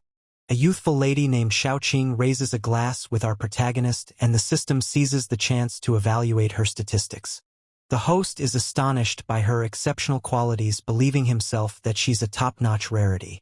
That the 2 clink cups and prepare to relish their evening at the club. Observing the scenario develop, the streamer once more experiences that peculiar, constricting, suffocating feeling in her chest. She becomes envious, pondering why her largest contributor is now with another female. So she strides directly over and presents a toast to our main character as well. Our protagonist presents the streamer a beverage, suggesting she enjoy some to relax after the lengthy night. She declines, stating she still has to operate a vehicle, and he mocks her, inquiring if she believes she can still manage. He leans in nearer and inquires if she desires a clearer view since she appears to be having difficulty seeing. Our protagonist contemplates that his primary goal for the evening is the other girl, so he must set the streamer aside for the time being. Just then Xiaoqing rises and states she's gonna go dance for a while but she'll return later for a drink with him. The host wraps his arm around the streamer and tells her to allow him to get a better view of her when he returns. She becomes all flustered, believing that streamers are meant to be reserved and humble. With that, she pushes him away and inquires if he believes she's that sort of simple girl. He becomes irritated considering he invested millions on her and now she's acting difficult to attain. Our champion then rises up, leaving the streamer seated there entirely baffled by his response. Honestly folks, she must believe our Go8 is some sort of idiot. Then our lad glances over at the dance floor where Xiaoqing and another young lady are pole dancing. Xiaoqing moves gracefully and then inquires what he thought of her act. Another girl also comes over and inquires about his thoughts on her dance steps. Our protagonist praises them both, stating it was exceptionally lively and that even his companion was clapping for their act. The girl in crimson approaches him and states she would truly like to become acquainted with him more. The young woman in the crimson gown approaches our host and states that merely listening to him speak is making her all excited. The other girl slides in nearer as she states Zhang can't show favoritism because she's eager to meet his friend as well. With both girls on his arms, our host contemplates that wherever you've got ladies, you've got a conflict. One of them inquires what he does for enjoyment and the other adds that she'd prefer to just remain home and view some films. Zhang feels as though he's trapped in the center of a tempest and has no clue how long his composure will endure. So he simply states he enjoys the concept and that the three of them can view a film together later. Because hey, the more the happier. The entire group raises a glass to our host while his friend in Qin simply observes the girls compliment Zhang's wit. The blonde companion attempts to toast with Zhang, referring to him as bro. In the meantime, Qin tries to interject but is unable to get a word out. The two fresh girls get even nearer to Zhang, both of them stating they want to clink glasses with him too. Qin becomes quite upset and questions if he's disregarding her simply because she mentioned she wasn't a simple girl. She continues believing that even though she's not simple, if he had truly suggested something significant, she would have contemplated it. Qin is seething because she arrived prepared for the evening, aware that something was meant to happen, but since she's never experienced this before, she didn't know what to express or perform, and she's disappointed he didn't provide her a bit more time. Zhang reflects that the strategy succeeded flawlessly. Qin's score reached 90, hitting the precise threshold he desired. For the following 2 hours he sipped and joked around with the two girls. He didn't give Qin any notice, not even for a moment. And just like that, it was time to depart. RMC's companion says his farewells while one of the girls mentions that next time they'll extend the celebration to view that film. From across the road, Qin gestures. From inside her vehicle, she shouts, "Supervisor, over here." Zhang then opens the door to a cab. He places both of the girls inside the automobile. The two girls appear completely bewildered inside the car. RMC just beams a grin at them, and they have no idea what's happening. With a smile on his face, he closes the taxi door, leaving the two of them astonished inside. He gives a bulky bundle of money to the driver. RMC instructs him to return the two girls home securely and retain the difference, ensuring they arrive there safely. The cab then departs, leaving Zhang entirely solitary in the center of the road as he observes the vehicle move away. From within the cab, the two girls shout his name. They're curious what the heck is occurring. RMC then strolls over to Qin's vehicle. He inquires what she's doing just sitting there, and if she's his appointed chauffeur. Half an hour later, now in the hotel chamber, Zhang inquires the girl. He wants to understand why she entered his room. Qin states it's already extremely late and it's risky to get a cab. She then inquires if she could possibly stay there for the night. While transferring her funds for a taxi, Zhang jokes with her, asking if she didn't just mention she wasn't that kind of easy girl. The broadcaster gets all agitated and states that was merely something to mention. RMC then instructs her to call a taxi and return home. Qin declines to depart. She moves nearer to Zhang in the chamber and states she's not going anywhere. Zhang then states it's okay if she doesn't attend. He informs her there are numerous rooms available and she can choose any one she prefers. The pink-haired girl inquires if she can't simply rest with him. Since the bed is so spacious, Zhang responds that he's not accustomed to sleeping with unfamiliar people. The streamer then perches on the bed contemplating that everything is proceeding as intended. She concludes all it requires is one last small nudge and that if she doesn't take action, he won't. We observe their feet approaching. Seems like it's going to be a lengthy night. All at once Qin plops down on the ground and begins weeping. Zhang inquires why she's weeping. The girl questions if he despises her because everything was okay initially, but now that she desires to be intimate with him, he's turning her down. Our host believes that possessing a privacy level of 0 has its drawbacks too. He truly doesn't comprehend any of this matter between men and women. He then instructs her to dismiss it and approach but requests her to cease weeping for the time being.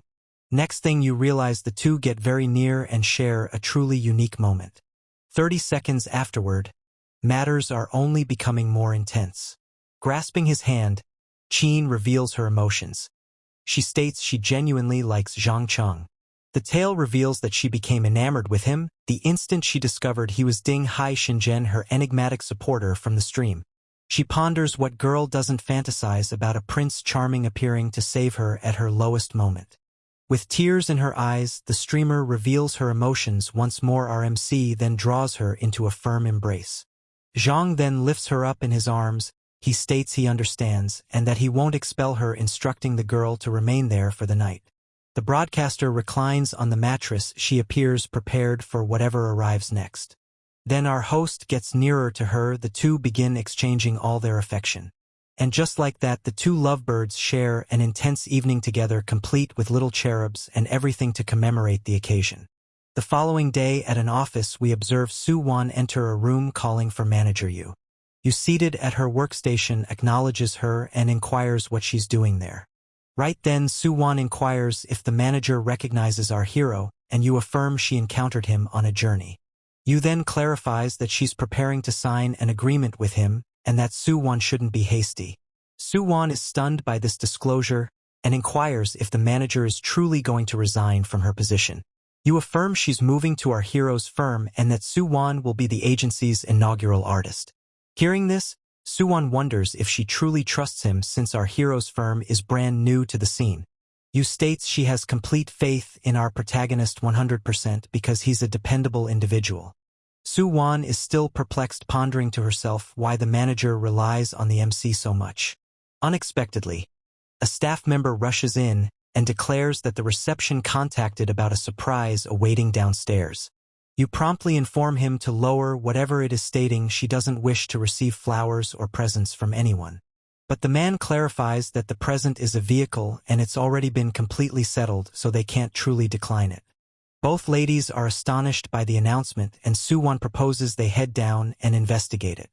Reaching downstairs, they're welcomed by a festivity with confetti soaring everywhere. A sales representative then requests you to step ahead to reveal the unique present that's awaiting her. The saleswoman then discloses the gift, a lavish pink sports vehicle. Su Wan is astonished by the vehicle and states Yu is exceptionally fortunate to receive such a remarkable present. At that instant, the staff begin chatting about the supervisor's new partner and the 10 million vehicle. The saleswoman delivers the keys to the new vehicle to the manager, who grins entirely pleased.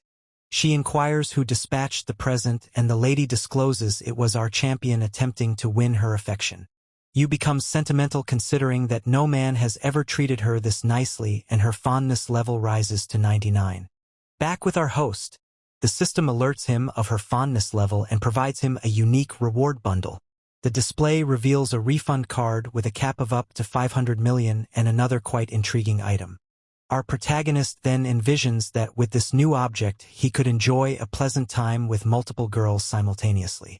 He believes the product is excellent, but he must utilize it cautiously since the result relies on their contentment. Then the system provides him another reward, an investment company for him to oversee. He examines the prerequisites: an initial funding of 10 million and a minimum yield of 10% annually.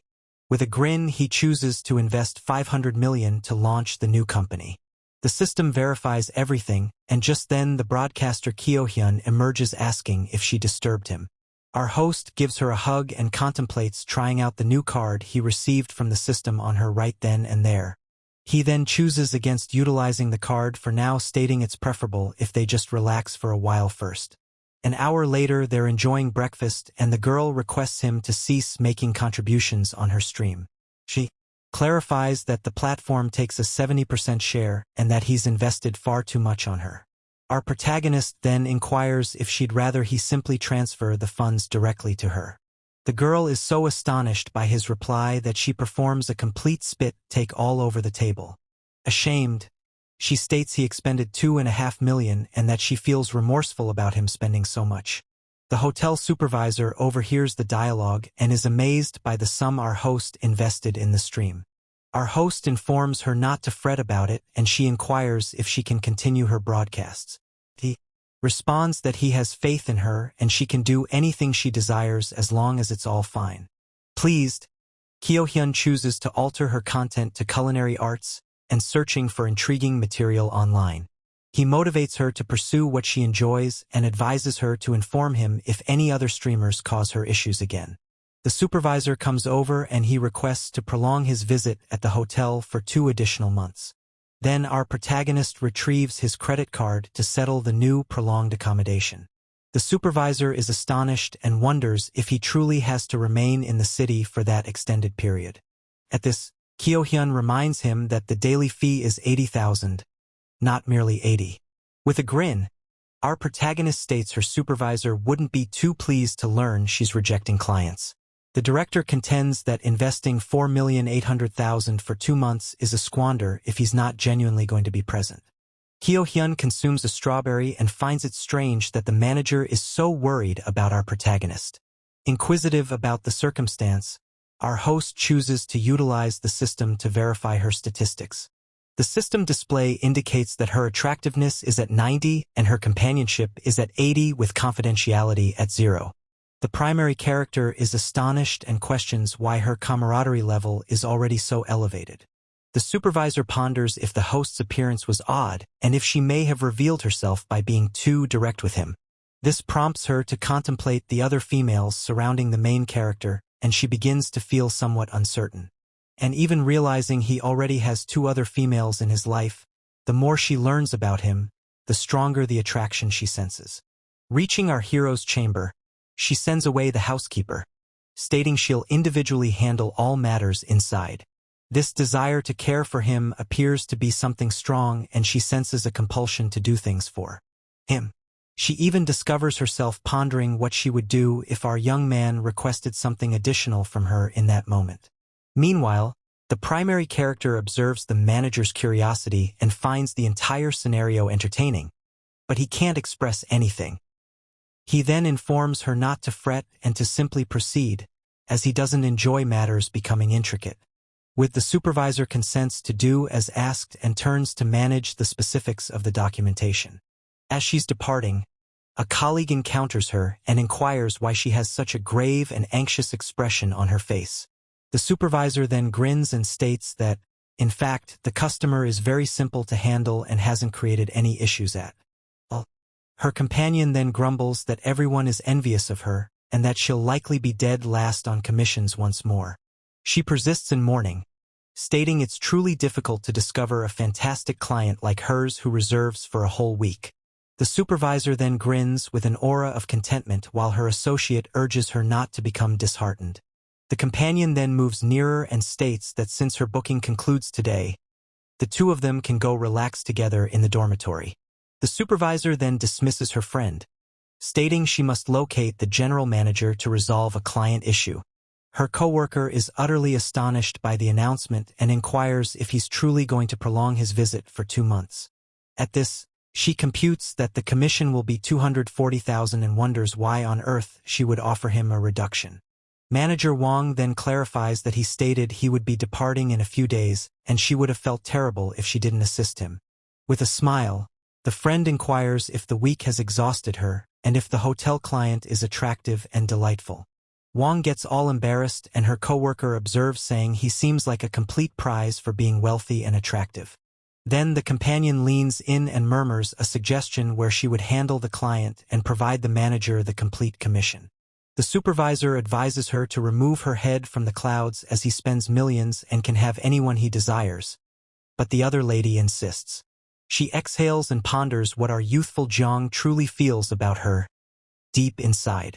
She then bids farewell to her coworker, informing her they need to converse later because she's off to locate the general manager now. The general manager is extremely thrilled by the announcement and states that a client of this level must be personally catered to by him. 10 minutes afterward, our protagonist discovers the invoice a tad strange since a daily fee of 80,000 for 2 months ought to accumulate to a greater sum. Then the system praises him for utilizing the rebate card and notifies him that he has obtained 380 million. Just then, someone taps on the door and through the P-full, he observes the general manager with 2 other individuals searching for him. The MC unlocks the door and the man presents himself while passing over a business card, expressing gratitude for his confidence. The general director informs him that due to Wang's reduction, our protagonist will now have exceptional VP advantages and a lasting 20% discount.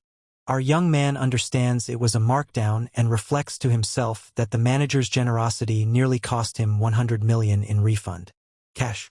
But he contemplates that she was prepared to reduce her own commission and believes that the supervisor possesses the traits of a good woman. The primary character then grips the general manager's hand, proposing they become friends, and the man consents immediately. With that, the president requests manager Wang to take excellent care of his new companion and to address his demands with the highest priority. The general manager then departs, stating he won't disturb him any further and wishes he enjoys his visit. Our protagonist observes manager Wang, who appears somewhat anxious as she bids her farewells. Back in the chamber, the streamer leaps into our protagonist's lap, stating she never wishes to depart this location.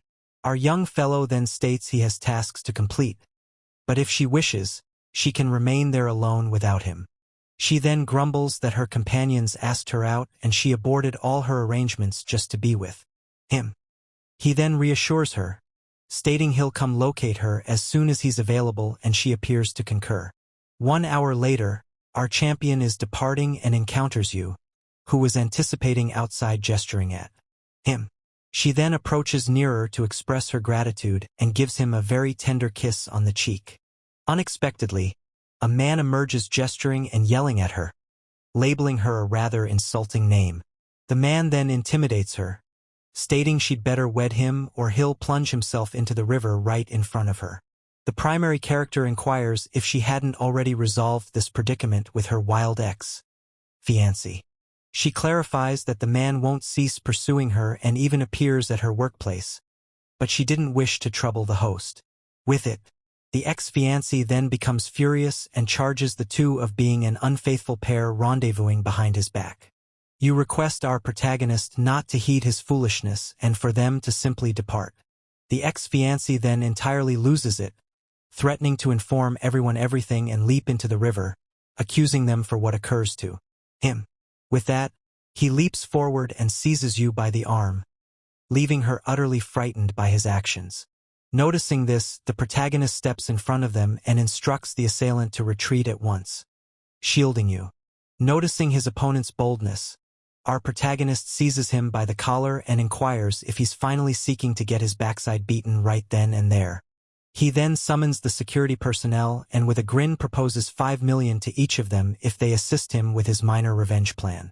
Our main character clarifies that they should act as if the competitor attempted to leap into the river and then save him very, very gradually on purpose. The peer begins to fret and inquires if Jiang Chang is attempting to recruit a hitman in plain sight. Completely bewildered, the security personnel become perplexed and inquire if our individual is fooling around with such a wild proposal. Jiang Chang states he can settle in advance and assures to secure them the finest attorneys if any of them find themselves in jail. The sentinels are enticed by the money and conclude that making 10 million for a brief prison stint is quite a bargain. The opponent becomes frantic and attempts to alert them, stating that eliminating someone is a highly serious and inexcusable offense. The man attempts to retreat in fright, but the sentinels shout at him to simply leap into the river already so they can finish the task. He then challenges our hero, wagering he doesn't have the courage to do anything, but Jiang Chang just grins at him with disdain. Our guy then proposes 100,000 on the spot and instructs them to beat the dude up until he's unconscious on the ground. One of the sentinels takes out his phone and is astonished to observe that the promised funds truly arrived in his bank account. With the cash in hand, the security personnel pursue the opponent who doesn't even have a chance against the beating that's heading his way. So, the sentinels encircle the man and begin pummeling him while our main character observes the entire spectacle from a front row position. Just then, the gorgeous Yushi Shio appears and requests Jiang Chang to simply drop it, stating it's not worth initiating a conflict. Our champion informs her not to fret because he's going to resolve matters once and for all. 5 minutes afterward, the sentinels express gratitude to him and propose their assistance for any upcoming tasks. Jiang Chang informs Yushi that he's going to handle that Zhang Yu fellow and she concurs. At that instant, the system identifies our guy's feeling and rewards him with a private protection firm. He's excited because with a skilled team, handling fools won't be an issue anymore. So our fellow, all thrilled, requests the young lady to go explore some sites for their new business. The lady is astonished and inquires if he truly possesses the stamina for that after all the turmoil. But he responds that he's not going to allow some nobody disrupt his plans, and the two set out. Shortly thereafter, they reach a massive, formidable structure, the World Financial Center. Once in the workplace, he states the location is ideal for starting the entertainment firm. She concurs, stating that with a couple of modifications, they can begin functioning immediately. With a playful smirk, our hero beckons the blonde to join him for a bit. The young lady then approaches the window and shuts the blinds, creating the ambience much more personal. After that, she advances toward him in a very enticing manner and kneels in front of him, and the pair of them relish the moment together in the new office, becoming much, much nearer. Our protagonist acts clueless and inquires what she's doing since he merely invited her to sit for a while. The girl then labels him a goofball and states if he continues the behavior, she's not going to converse with him anymore. She flips the situation and inquires if he'd rather her to perch on him to resolve the matter. Our main character, with a grin on his face, responds that she can do anything that brings her joy in that moment. With that, matters escalate even further. He draws her nearer, amplifying the moment shared between them. The blonde appears to be truly relishing the circumstance, cherishing every instant of that unique moment. He comes back to his villa and the manager welcomes him, inquiring if he'd prefer dinner or a bath. The lady appears to have different intentions in mind, contemplating the unique message she's going to present our protagonist. Zhang Cheng chooses to have dinner first and skips the bath for now, leaving the manager somewhat astonished by his decision. The young lady is somewhat disheartened as she had arranged some fresh techniques to enhance her service even more than the previous occasion. With no alternative option, the manager provides dinner to our protagonist, who relishes his meal calmly. He then mocks her, stating that today simply wasn't her day to be so assertive, but that there's always a subsequent opportunity. The following day at a vehicle gathering, he encounters his buddy from the auction, who welcomes him, astonished to spot him there. Just then, another man arrives with a gorgeous woman and greets the group, who are conversing away. The blonde companion is amazed by the woman's attractiveness, remarking that her shape and physique are like a film star's. Our main character identifies the woman as Zhou Ying and observes that she appears quite unhappy to be present at the occasion. Abruptly, a strange man begins snapping photos of her from a low perspective, and the woman becomes extremely uneasy with the circumstance. The fool even ridicules her, stating that if she outfits herself like that, he can capture whatever images he desires, and there's nothing she can do regarding it. Our guy becomes enraged witnessing this and the man's total disregard for his childhood companion. So, without a moment's hesitation, Jiang Cheng rushes the guy and delivers a strong kick to him, sending his phone soaring. In the midst of the discussion, some fellow trips in front of the vehicle and crashes to the floor, shouting that his chance was spoiled. With a grin, Jiang Cheng states the guy just stumbled and proposes to cover the cost of his damaged phone. But the assailant disregards the proposal, rises enraged, getting ready to assault our protagonist right then and there. The man then leaps forward and attempts to deliver a blow directly to our protagonist's face without a moment considered. Our lad grins because, in accordance with the regulation, he now possesses the privilege to protect himself from the attack. He evades the strike and delivers a precise blow directly on the other fellow's jaw, who never even anticipated it. The rival falls to the earth, entirely unconscious, and our protagonist stands there triumphantly over him. Jiang Chung then faces the manager and requests him to contact the police and preserve the security camera recordings. The supervisor complies and rushes urgently to the phone, requesting them to contact security and the authorities. Our guy's new companions commend him for the blow, and he states the occurrence has elevated his perception of the city. One of the pals then remarks that they're good individuals and don't have the guy's strange fetishes. Just then, the prototype approaches and inquires if Jiang Chang is all right, and he replies the crucial thing is that she's secure. His companions then remark that it's no surprise he became so angry since the entire situation was finished.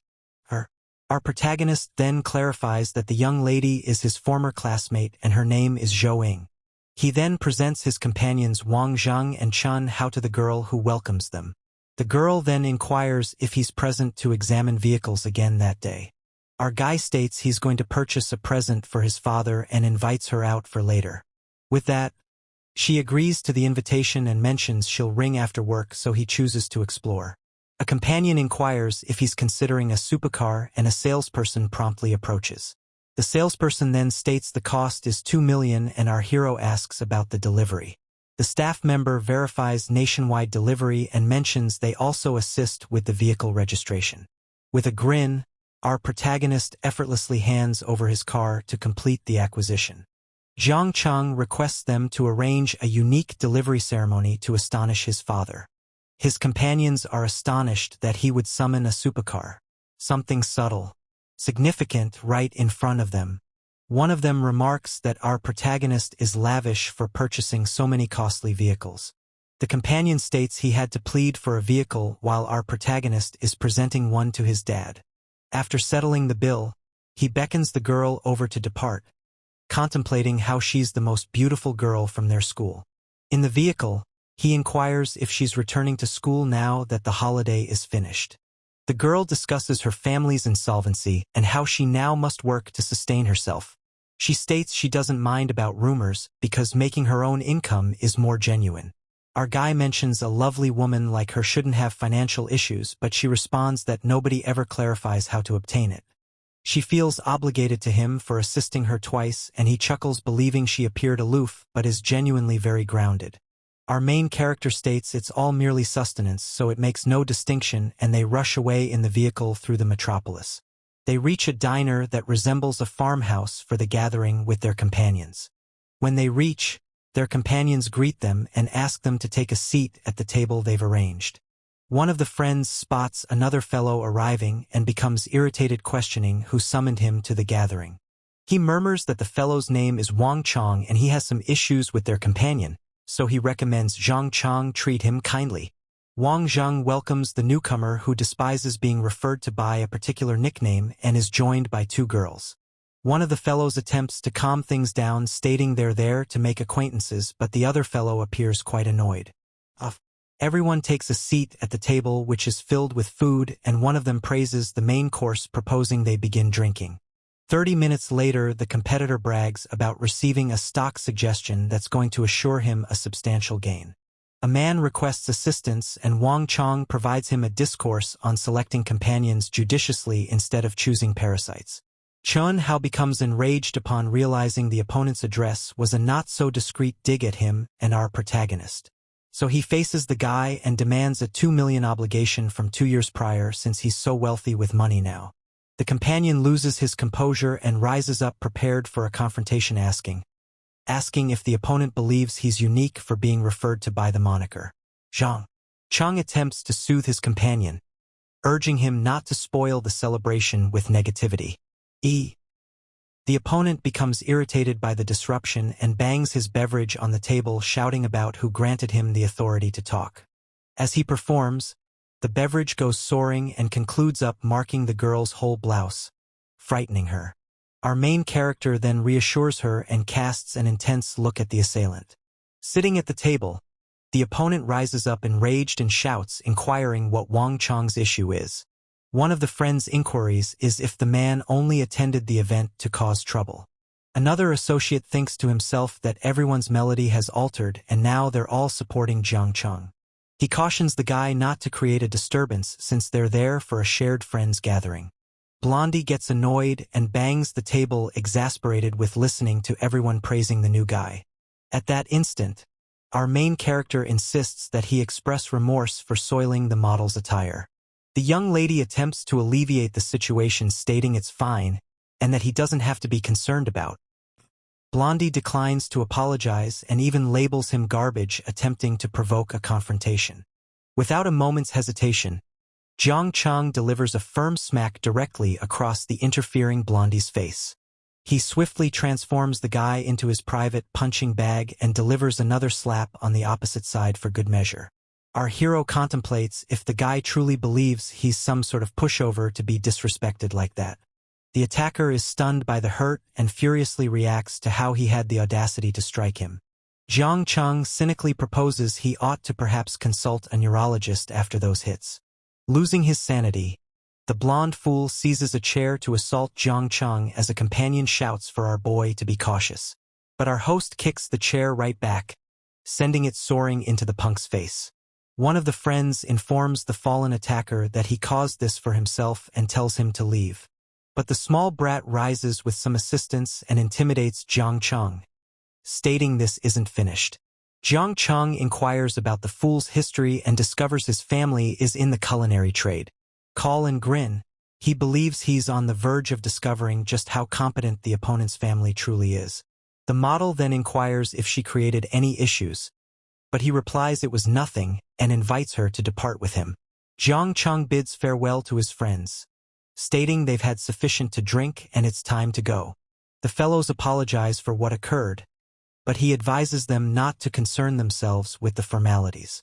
Reaching the vehicle, he gives the key to the young lady and inquires if she is familiar with driving. She teases she was a renowned heiress and assures to take him to his location securely. She states it's been some time since she's operated a supercar and that she'd adore to unleash it. With that, the vehicle accelerates at high velocity and he's astonished to discover she's into racing. The young lady clarifies that her family was very rigid and she never had the opportunity to compete before. Jiang Cheng vows to bring her to an actual competition the next opportunity he receives. Once out of the vehicle, she expresses her gratitude and states she'll always recall all his assistance. But it's becoming late and he ought to get some sleep, so she timidly says farewell and returns the key. He observes her depart and ponders why she dashed away so abruptly, speculating it could have been due to timidity. But he chooses not to linger on it as he must concentrate on the enterprise he has to manage. He recalls the security squad the system provided him and chooses to evaluate their efficiency. Just then, he encounters a strange new tale online about pickled cabbage that reeks like foul feet. Reclining in bed, our main character realizes that the food hygiene issues of Wang Zhujiang's household have become widespread. A moment afterward, one of his companions calls to inform him that the competitor's family's unpleasant items have been revealed. Jiang Cheng verifies he's conscious, adding that even their decayed raw materials were disclosed. With vendors withdrawing the products, the firm's reputation was entirely ruined. The companion recalls what our protagonist mentioned the day prior. He remembers the phrases, "I'm gonna discover what that blonde fool's family is truly composed of." Our lad remarks astonished that the Wang family is going to incur a huge deficit because of this. The other individual concurs, stating he realized from the beginning that Jiang Cheng wasn't merely some typical guy. Meanwhile, at the Wang family residence, the opponent's father is desperately on the phone, attempting to manage the emergency. The man disconnects angrily, pondering who might be attempting to undermine his enterprise. His child comes near and inquires his father what occurred to make him so anxious. Just then, the father observes his son's puffy face and angrily inquires what sort of trouble he's involved in. Now, the child describes how he was assaulted by some conceited rural hick and is already devising his retaliation. The dad then hits his son and reprimands him for doing nothing but create chaos all day like some thug. Abruptly, the father links the clues, assuming the altercation has something to do with their firm's issues. He then states in anguish that the firm lost 40% of its market portion overnight. Meanwhile, the opponent's father is completely flipping out at his son. He yells at the guy to resolve this chaos or he's separating from his mom. Talk about intense family turmoil. The fair-haired guy declines to heed, believing it's far too embarrassing to say sorry. He genuinely informs his father, "If you wish to separate, go ahead because I'm not going there." His mother is completely stunned by the response and inquires what on earth he's referring to. Then she faces her spouse and proposes they simply toss cash at the issue, like they typically do. That merely makes the man even angrier and he labels her silly. He discloses their whole wealth went down the toilet overnight due to our hero. The father bursts out, shouting that if they don't resolve this, he's leaving for good. Now the child is freaking out and asks his mother what they're meant to do. His mother seizes him and demands he go plead with our MC for pardon. She informs him that without Dad's purse, they're both utterly finished. Meanwhile, Jang Changjin is having a meal while listening to a briefing. Wang Yoyan informs him that the Wang family has already lost 100 million in resources. Immediately afterward, the butler approaches and inquires if he relished his coffee. Our primary guy grins and praises the dish, but then inquires if she was the one who altered his attire. Later on, Wang Yoyan observes the host come in with the actress Xian. She believes she must enhance her performance to capture his interest. Flushing slightly, the butler appears resolute to impress her employer. Inside the home, she provides Jang Changjin a beverage to assist him in recuperating. But it appears that he nodded off on the sofa and she questions if he's already sound asleep. Wang Yoyan determines the sofa isn't the ideal place for him and assists him in getting to bed. Sensing the celebration on him, she believes it's preferable to alter our hero's attire. She seizes this chance to implement a small scheme with him. She contemplates utilizing some of that understanding she acquired from films. So, matters become quite intense between the pair of them that evening. The following morning, she verifies she only altered his attire and that nothing else occurred. But Jang Changjin mocks her, stating he envisioned the two of them together in the chamber. The steward then proposes to test a new communication method she discovered just for him. Immediately after that, she recommends they should proceed to the bed to begin. Our primary guy agrees with a grin and allows her to take the lead. In the chamber, she begins the message questioning if her method is any effective. It appears her attire is quite bold, leaving our lad completely astonished. He's astonished by her assurance and attempts to maintain his composure. Even with the allure, the MC utilizes all his determination to maintain composure. Ultimately, the steward inquires in a playful manner how he's doing. Jang Changjin enhances her message with a grin and states it was flawless. With that, the steward states she's going to change roles to maintain the service. She then positions herself on the bed in a manner that's certainly conveying our hero some messages. The girl appears a bit timid about it, but she adheres to her daring strategy nonetheless. So, he remarks that the scene appears quite similar to that dream he experienced earlier. From there, Wang Yo-in inquires if he's willing to go all the way with her. Our MC responds with a yes, stating he's prepared to do anything she desires at this moment. That results in them kissing passionately and she teasingly calls him a bit mischievous. The warmth increases in the chamber and the butler appears to be truly relishing the circumstance. Elsewhere, the bidding competitor arrives at a hotel with a female companion. He's considering there's no chance he'd ever say sorry to a redneck like our main character. However, when it's time to settle, the man's credit card gets rejected by the device. The receptionist offers him a regretful glance and states the payment didn't process. Irritated, the guy believes the device is broken and hands over another card. But the woman informs him that one has inadequate funds as well, sending him into a complete frenzy. The fair-haired guy begins spiraling, recalling he squandered everything on a new vehicle. He understands his father suspended the cards and now he doesn't have a penny to his name. So, he faces his date and requests her to cover the room. The guy assures he'll send the funds back to her afterward. But the girl swats his hand away, enraged at the entire situation. She blames him for being a poor failure, attempting to act wealthy just to deceive her. Confronted with that, the opponent remains there utterly astonished and mute in the center of the foyer. She then blames him for being a poor failure, attempting to present himself as wealthy just to deceive her. The man then inquires of the receptionist if she wishes to join him since the other girl departed. Next, the opponent contacts his father, shouting and inquiring why his card was deactivated. His father instructs him to tidy up his own clutter because the household is on the edge of insolvency due to him. Understanding how grave the circumstance is, the blonde guy chooses to search for his companions, Wang Zhang and Chen Hao. He then contacts the fellows who answer and inquire what their sibling, Chong, desires. However, his companions are at a pool gathering and one of them inquires why he's even seeking assistance. The opponent swallows his ego and dispatches a note acknowledging he was mistaken and pleading for assistance.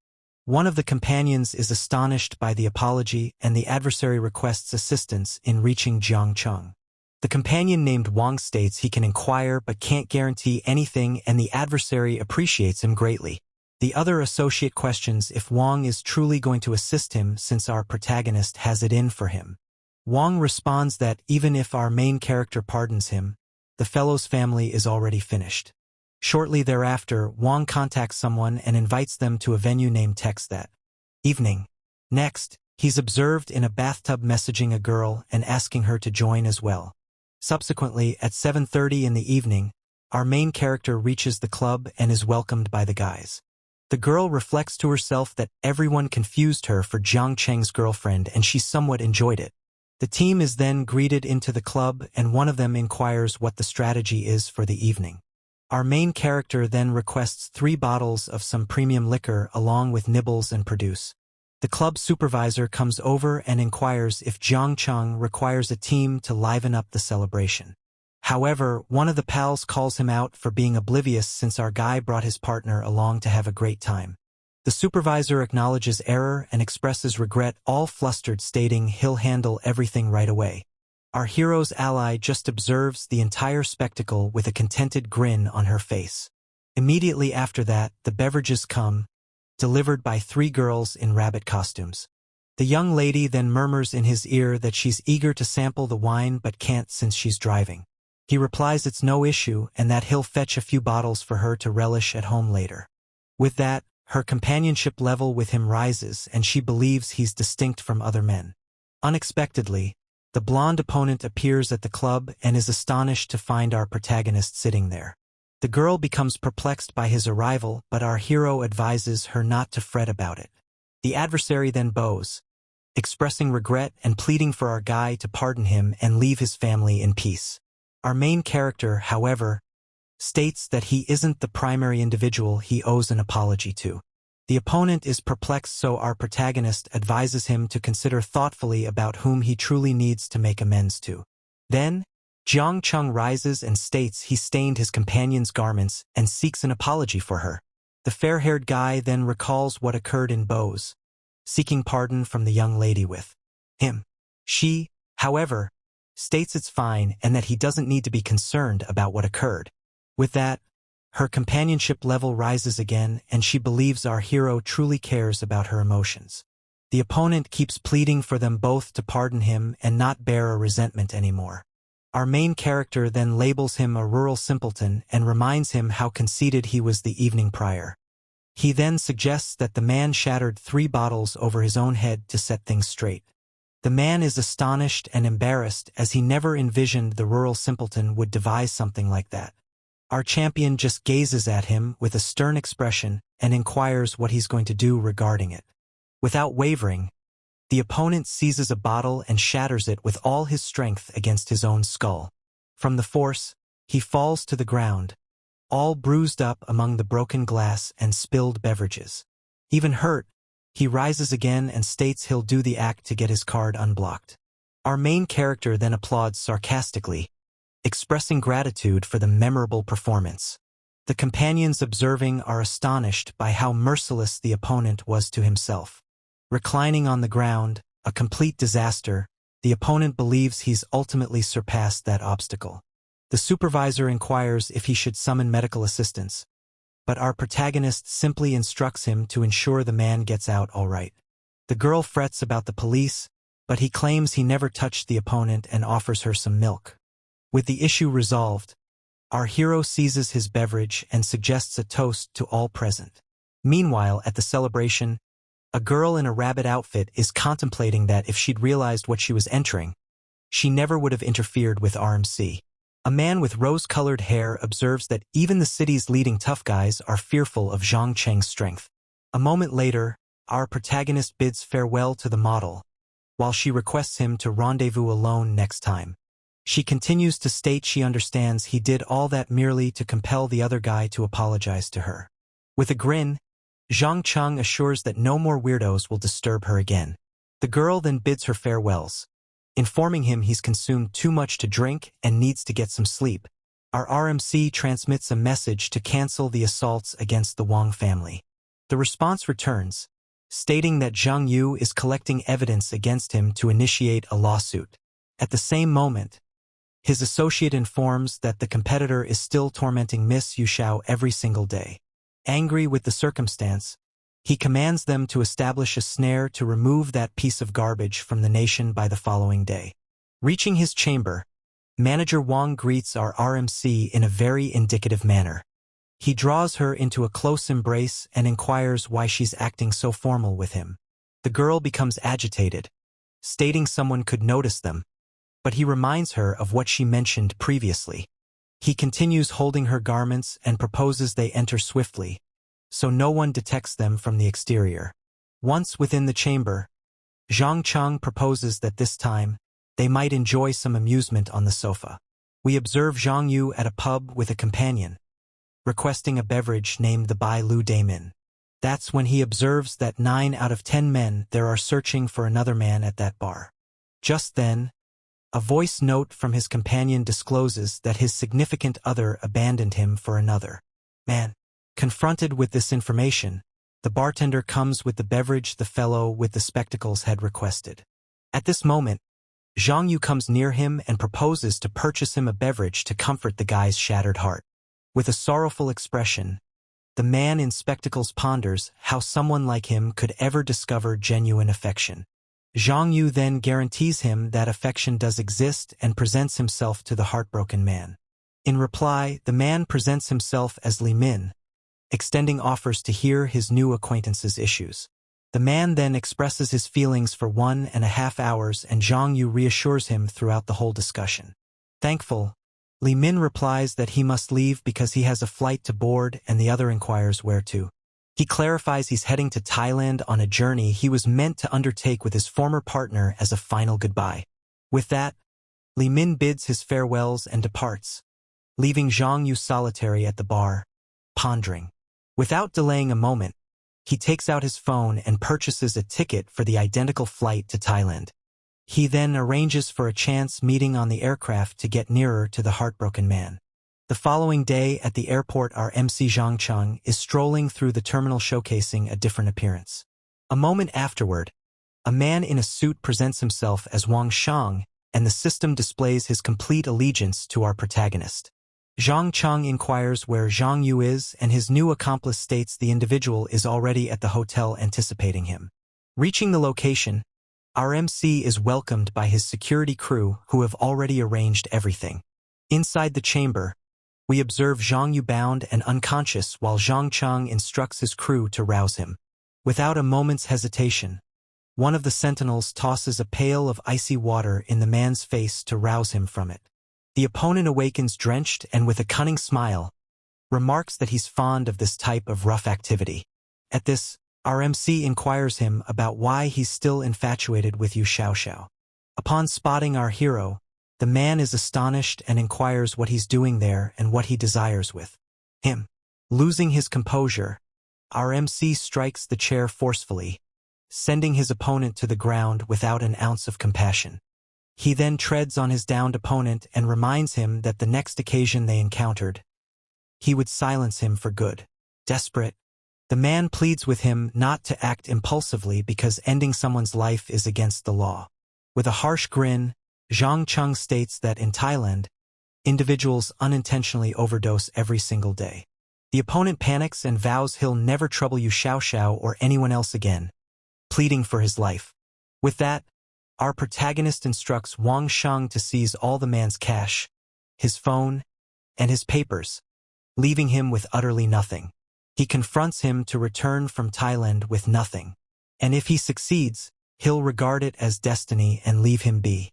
And thus, the opponent is left in nothing but his undergarments, trembling from the chill while a girl films the entire event on her phone. Departing from there, our MC recalls he still hasn't endorsed for the shares he received from the system and chooses to proceed to Hengxin Company to manage it.